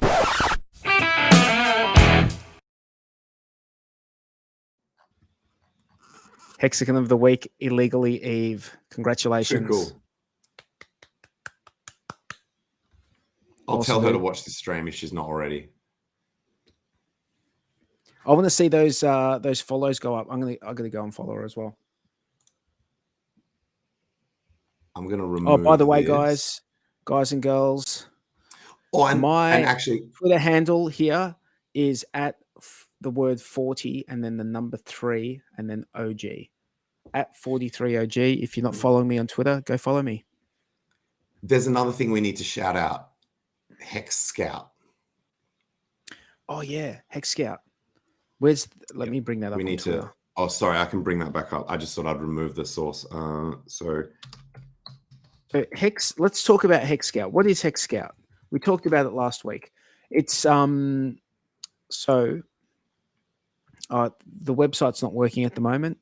Did you have any luck hacking into that website, tangent using Parallel OS? I wouldn't be able to say if I did. No. That would fall under the category of self-snitching. So I'll share this screen back up. But yeah, I'm keen for this. I'm so keen for this Hex Scout. So this is going to be like an aggregator type thing, isn't it? Yes, it's going to be like multi-device. So you'll be able to have it on your phone, desktop, etc. Aggregate. The thing I'm most excited about is if you're holding one of the perpetuals, like so say you hold some Maxi and some Deci, it is going to give you and some like HSI stakes and some native stakes. It's going to give you a total combined T-share number. Wow. That is sick. That's fucking sick. And the reason it's sick, one of the main reasons it's sick is I think it's going to breathe a lot of life back into because at the moment, like Deci is under the price of Hex, I think, on both chains. Which is crazy because it's like its net underlying value has already gone up away above a Hex. So it's actually discounted below its net underlying value. And I think part of the reason for that is people don't register what it's actually worth. And I think this app could allow people to actually see what they're getting when they buy these perpetuals, that they actually are really getting equivalent T-shares. Because remember that when those perpetuals were made, the T-share rate was a lot lower as well. So it's like, that's right. You wouldn't even be able. Yeah, you just can't compete. You just can't compete against it. So not only, and this will sound like I'm shilling perpetuals, but like you're getting a liquid version of the stake, right? So you've got the ability to just sell it without without the risk of like with the HSIs at the moment, when you try and sell them back to the contract, the ICOSA price is too low for you to actually get like a decent buyback, or like for you to reclaim the actual underlying value. These ones are like fully liquid. You would never be able to compete with the bigger pays better and the T-share rate, because you can't go back in time, and you probably don't solo have the ability to max out the bigger pays better bonus. So I think once this comes out, not only that, but not only that, they're on both chains. They're on Ethereum and on Pulse. Yep. On Ethereum, the end stake fee is going to probably be nothing, because someone will probably pay that, or potentially they'll make a contract to pay for the end stake fee, and then everyone will just contribute a little bit, and it won't cost as much as one. So that's basically another pro of that.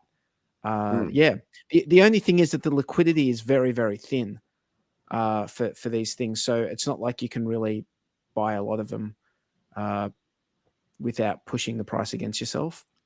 Yes, if you're a large scale, like if you're a large scale participant. Yeah. So I think there's like 100,000 Ethereum and maybe 150 or 120 worth of liquidity on Pulse. Interesting. But yeah. Well, when things like, if attention did go back onto those assets, you get benefits in all directions. Like there would be maybe more people willing to participate in the pools. You know what I mean? Like more activity means there's more fees, etc. But I'm just giving one example of something that I'm excited about, to be able to see all of that as one stat, where you're like, okay, this is the actual T-shares that I've got, that takes everything into account, rather than having to like manually count, be like, oh, okay, this says I've got this many T-shares, but then I also do have that Maxi or something like that. Yeah, It's hard to work out. Like, and also that one that I've been looking at and using called hexbase.de/service/staker. That website is being decommissioned. So they're not going to run it anymore. However, you can run it locally. How good's that? He's going to open source it, so you'll be able to run it yourself. Oh, that's cool. Yeah, that's really cool. That's the other thing. The other thing that I'm assuming that this thing does is that it'll cover both chains. That's a fairly safe assumption. I'm sure you agree. The thing that I don't know whether it does it or not, I hope it does, but they could implement it even if it doesn't have it at the start, is for you to be able to put in multiple addresses.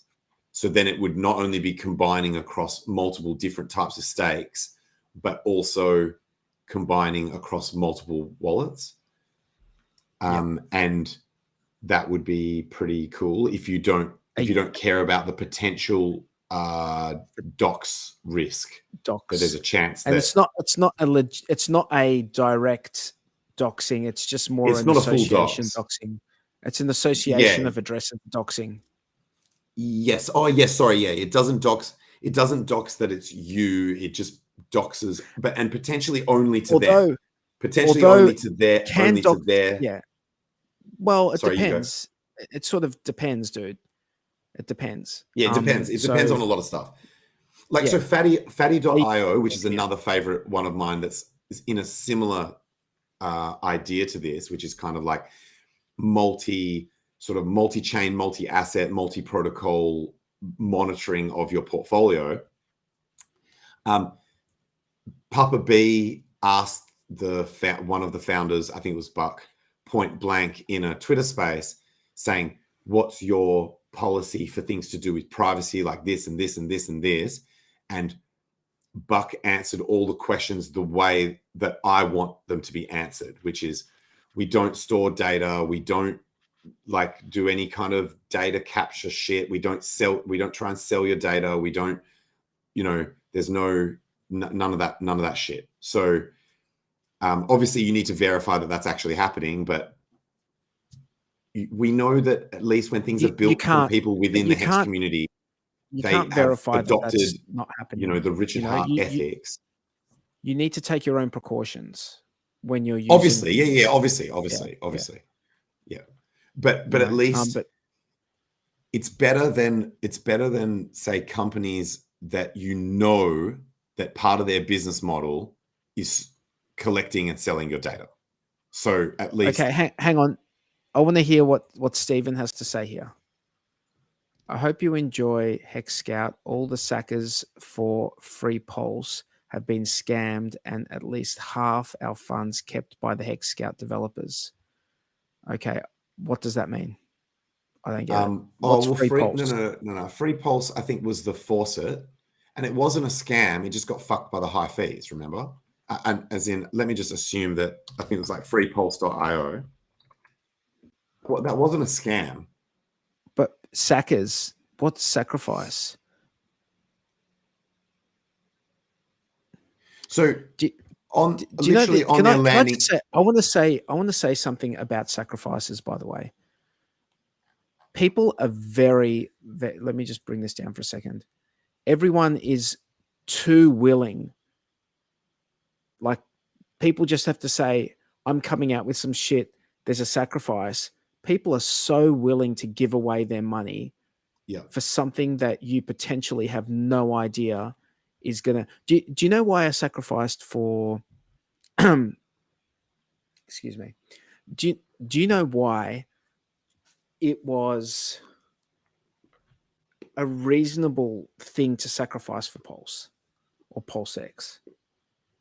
It's because it's a sacrifice run by someone who's proven themselves at creating something. They've proven themselves. So, it's a sacrifice is a sacrifice, and you have to see it that way. It means you are giving up that thing. And usually it comes with the words, with no expectations of work from others. That's why they're calling it a sacrifice.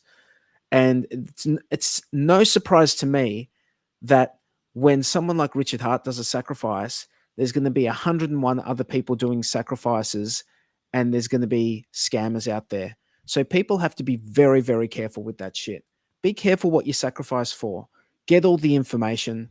And, you know, if anyone's been scammed by sacrificing for something, man, I feel bad for you. That's bad. You know, that it's not cool. It's not cool. But unfortunately, that's what happens.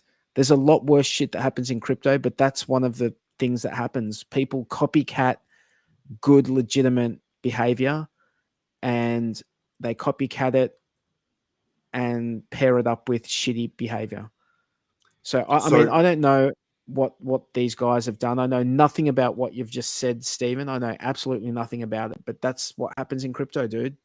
This is what happens. I've got something here that's quite important, is that on their landing page, they literally said that they're refunding all of the money that was sent, which, by the way, day 43 is correct, that a sacrifice technically means no expectations. So they could have said, well, we told you no expectations. Now you get nothing because you sacrificed the money, i.e. gifted it to us, and we don't have to give it back.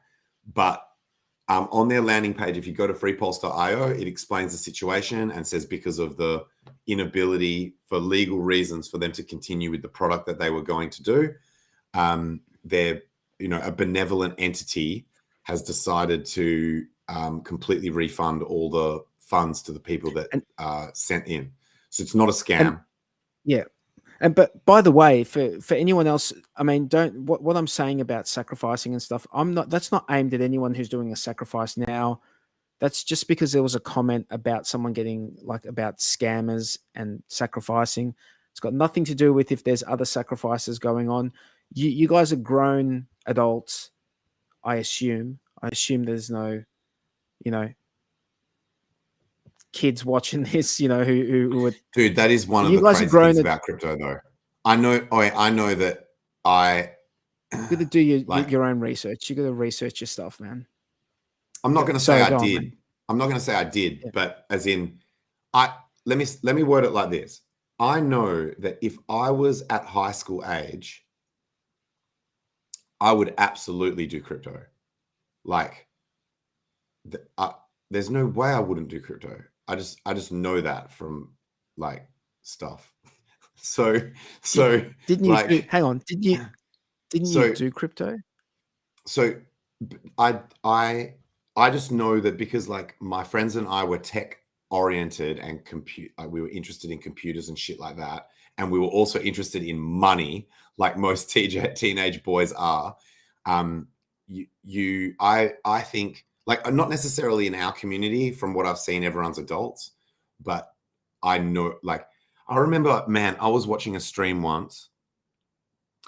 It was a Tone Vase stream, and a comment came in the chat as a question, asked him, hey, I'm 14 and I was watching your video on trading or something, like, I've got these cryptos, what do you think I should buy next, or some shit like that. And he was just like, whoa, like, if you're underage, then you are not meant to be trading crypto. That was the first time where I was just like, yeah, it's so obvious that kids are going to be doing this shit. It's funny, like, the kids I've spoken to, like, just like kids of family, basically family friends who are, like, in their early 20s, and they are all, like, young. They're like young girls, and none of them are interested in crypto at all. I haven't asked any of the guys. I should ask. Got like, a couple of friends you are allowed to buy assets. So adults can buy assets on behalf of minors. Like, and I know in crypto, it's like, there's no rules yet, but if we start to do, like, sort of like legacy comparisons, you're allowed to buy an asset and have it like that it's your kid's asset, even if they're under 18. So all the people that can't you start working with, like, when you're Hex Scout 15? Stuff like that is all legal, I think. It's just that you can work when you're 15 and 9 months. 15 and 9 months in Victoria. I'm talking about my state where I live in, and I think it's all of Australia. At 15 and 9 months, you can work. if you can work and earn money and be taxed at the marginal rate, you can own shit at that age. Like, what sort of shit is that? Getting kids to work and then not allowing them to own shit. Yeah, I'm not sure. I mean, look, in crypto, there's no actual rules. So there are like, you can't stop, like, well, you can't stop them anyway. But even if you could, it's like, you need to make a rule before someone can follow the rule. And there's no rule about, they haven't made a rule about whether kids are allowed or not allowed to invest in crypto. So, because like you said, they're allowed to go and buy an item. And if the government refuses to give guidance on what the fuck these things even are, then how does the kid know whether it's any different to buying a bicycle? Kids are allowed to own shit, but kids are allowed to They're own allowed shit. to own shit, but they're not allowed to go on, like, hop on eToro and shit and fucking start trading. How do you know? Like, I'm almost certain you need to be over 18 to use eToro. You might, do you know what it might be? It might be that there's a law saying that you can't register as a user of one of those services unless you're over 18. Yeah, can you sign contracts as a minor? I don't think you can. So that would be the problem, is that they can't make you sign a disclaimer if you're a fucking minor. Yeah. So it'd probably be legal what it reasons. is. So maybe But this corporately enforced, like maybe it's corporate enforcement and not government. But I guess the point is that if you do a transaction with someone and eToro is 18. So if you're not doing that, what if you've earned money, you go to the bank, withdraw some, let's say you withdraw $1,000 of money that you've earned in a job, and then you just, local Bitcoins and just, not that I don't think it even exists anymore, but like just bear with me for the sake of this example. And then you just buy $1,000 worth of Bitcoin off someone and you just do the transaction. You're allowed to do that. You're allowed to purchase. And then the thing would be that when you'd probably, if you're doing a tax return, you probably need to declare that. And by the way, I'm not a tax advisor. I don't know anything about tax, but I'm just running through this example. At that point, when you acquire it, you would need to write down what you paid for it, how much it was, and then at the end of that financial year, give those details to your accountant to, work out, or at least note it down until you sell it, right? But you can own it. You just can't. I guess you just can't register with like they're saying in the chat, with these with these sites that want you to give them details, and you can't sign the transaction. You can't, not the transaction. You can't sign the disclaimer. So yep.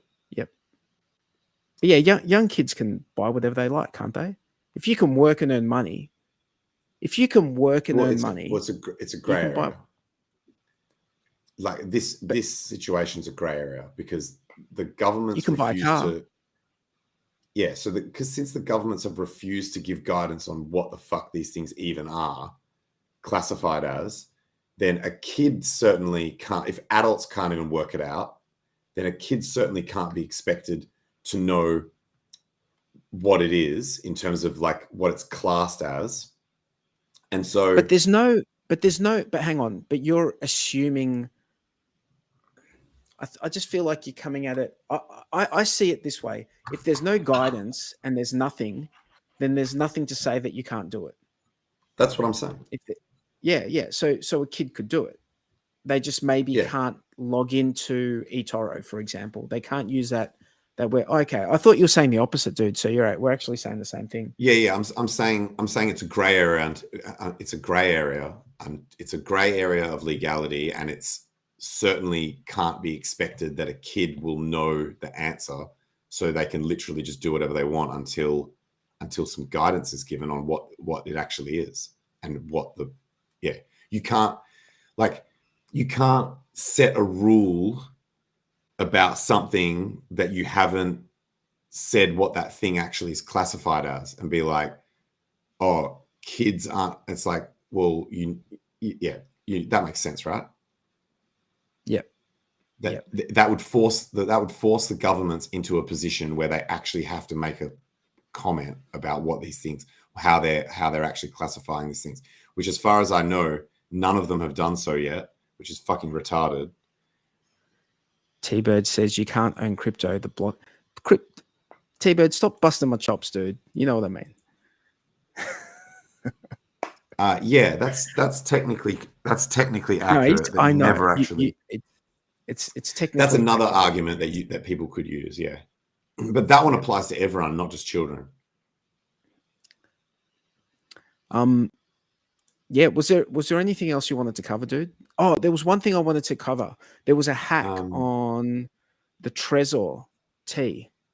Trezor T got hacked, bro. It's been a hack that's been around for 3 years, though. Wait, what? Trezor What do you mean? Trezor T got hacked. Did it require physical access to the device? Yes, it requires physical access to the device. Also, if there's a passphrase, if you've got your stuff protected by a passphrase, then it also doesn't count. Can't be hacked. Yeah, It's just if there's. I'm pretty sure any hardware wallet.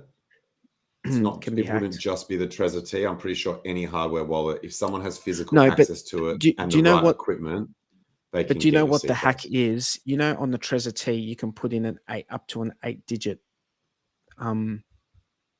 PIN to log in. The hack is actually brute forcing that PIN. So there is it's not extracting the seed phrase. No, but then they go in and extract the seed phrase because they get it, they unlock it, right?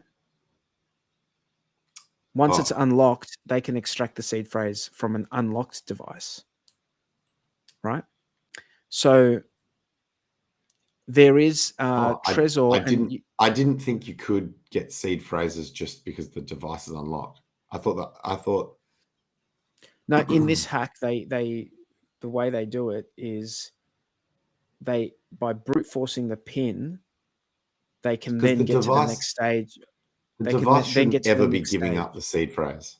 It should only ever be giving up signatures. But maybe they're just doing a combined attack, unlock it, and then put it on a freaking testing bed and I think that's what I think. They're actually taking a chip off it. They're taking like a chip or something off it and then putting it somewhere. So this is a very unrealistic.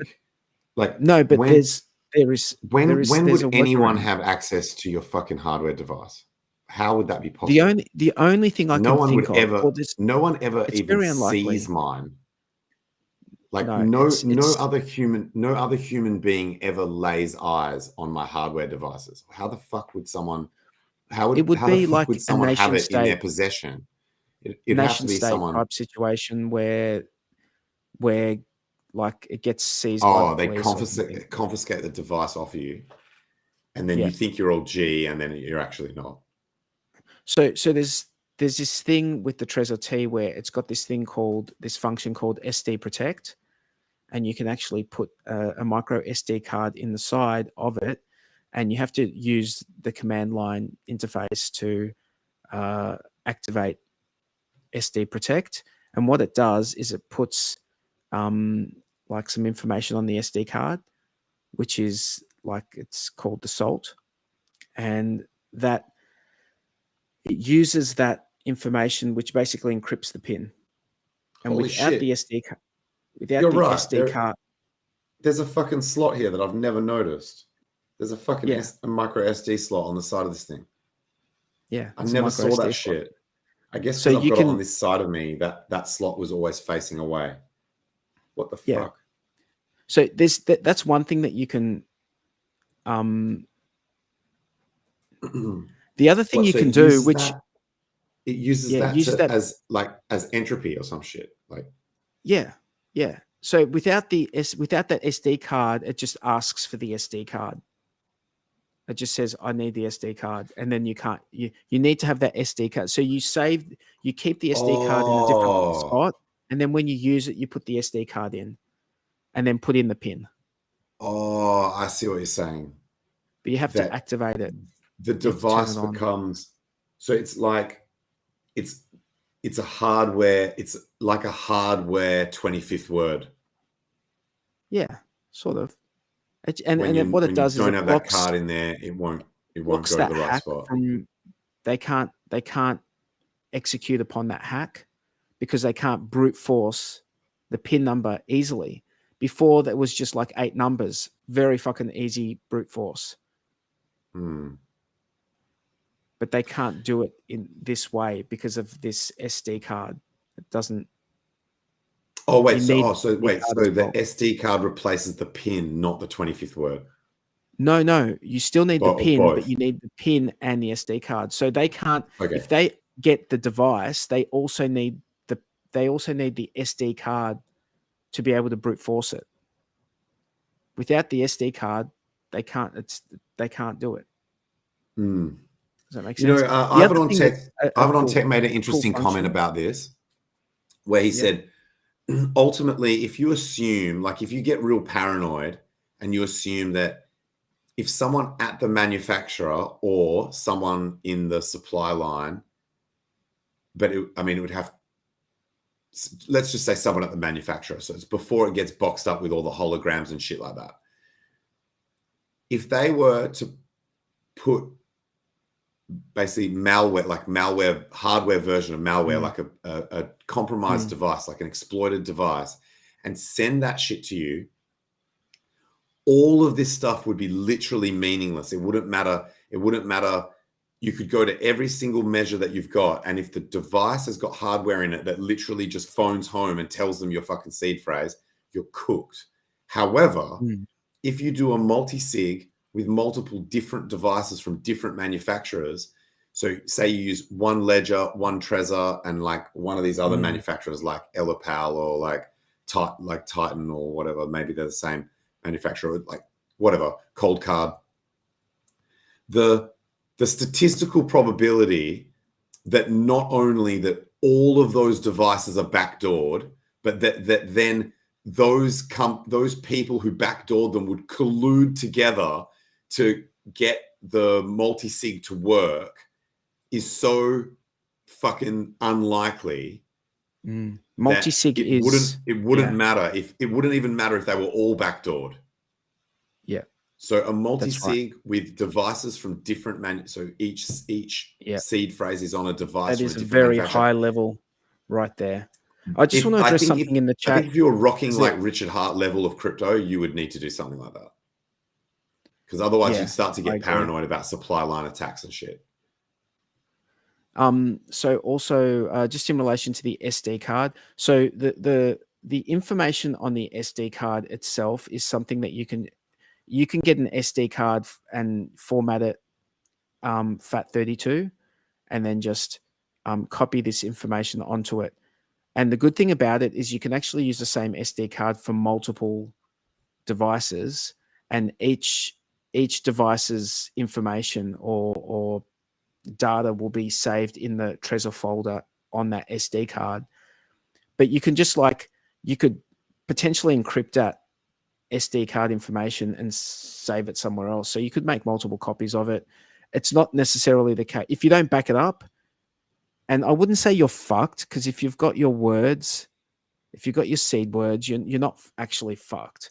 So I wouldn't say you're fucked if you haven't backed up your micro SD card information, then the worst thing that can happen is you need to start from scratch and load everything up and just do it again. Now, the other really good thing that they've got with Trezor that I think it would be worth people using if they could work out how to turn it on. It's not like the simplest thing in the world for just your average user, is the wipe pin.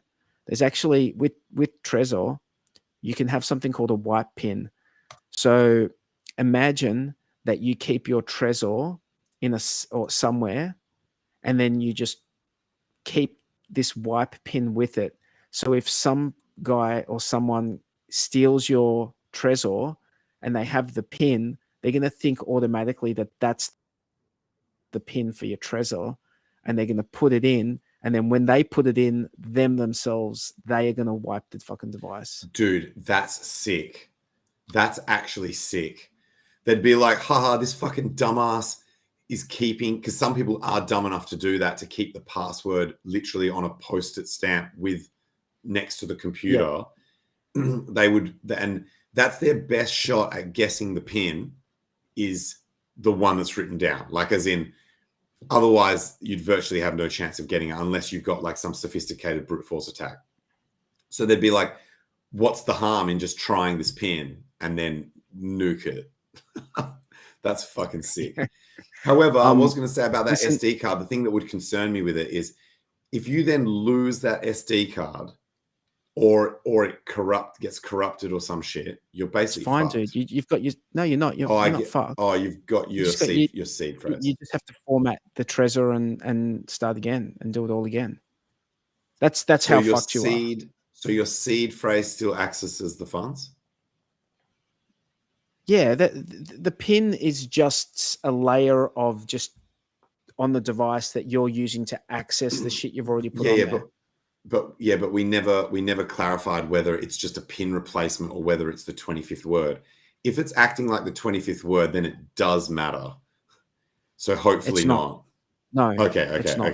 It's not acting like the 25th word. It's not changing the derivation paths and shit like that. It's literally just another way of logging into the device. So it's your like seeds, the key to open the door to the device. So if you lose that SD card or it becomes corrupted, it's the same as if you lose the hardware device or it gets corrupted. It's exactly the same USB-C. The USB-C pins on the device are actually deactivated when the Trezor is locked. They're actually deactivated. So if you've got the actual data pins. Yeah. Holy shit. Deactivated when it's locked. So I like this imagine from Free Speech. Imagine no coiners listening to this stuff. Yeah. I can't imagine no coiners sticking around for 2 hours and 12 minutes to listen to this. But hey, I'm sure there's some people out there. It would be difficult. Take back to jiu-jitsu, I used to watch black belts spar and do things that I knew I couldn't do, but I wanted to be able to do one day.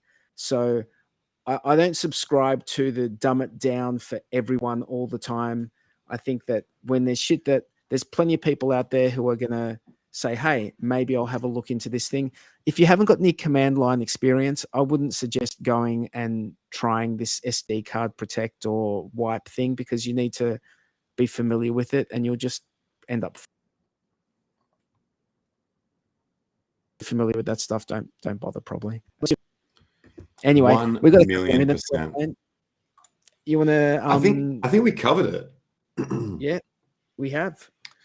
Oh, as my outro, I'll say that Richard Hart retweeted the Pulsify your profile picture link where you can go to a website and you put your current Twitter picture or any picture that you want to be your profile picture and you upload it to the site and it generates one that you can then put back on Twitter as your profile picture and you'll get the lovely PulseChain gradient around so that we can show a united front when we're in Twitter spaces or just on Twitter generally.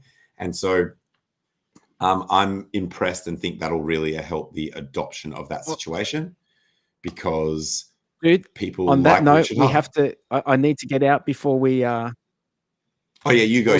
Close it up. 1 minute. I'm just going to say thank you to everyone. And no, we got less. I got about 10 seconds left, just enough time for this. Hello, everybody. It's Richard Hart here. I just want to let you know that the PulseChain.com mainnet has launched and PulseX.com on that mainnet has launched as well. I hope you guys are all enjoying it. We waited a couple years for this and it's finally here.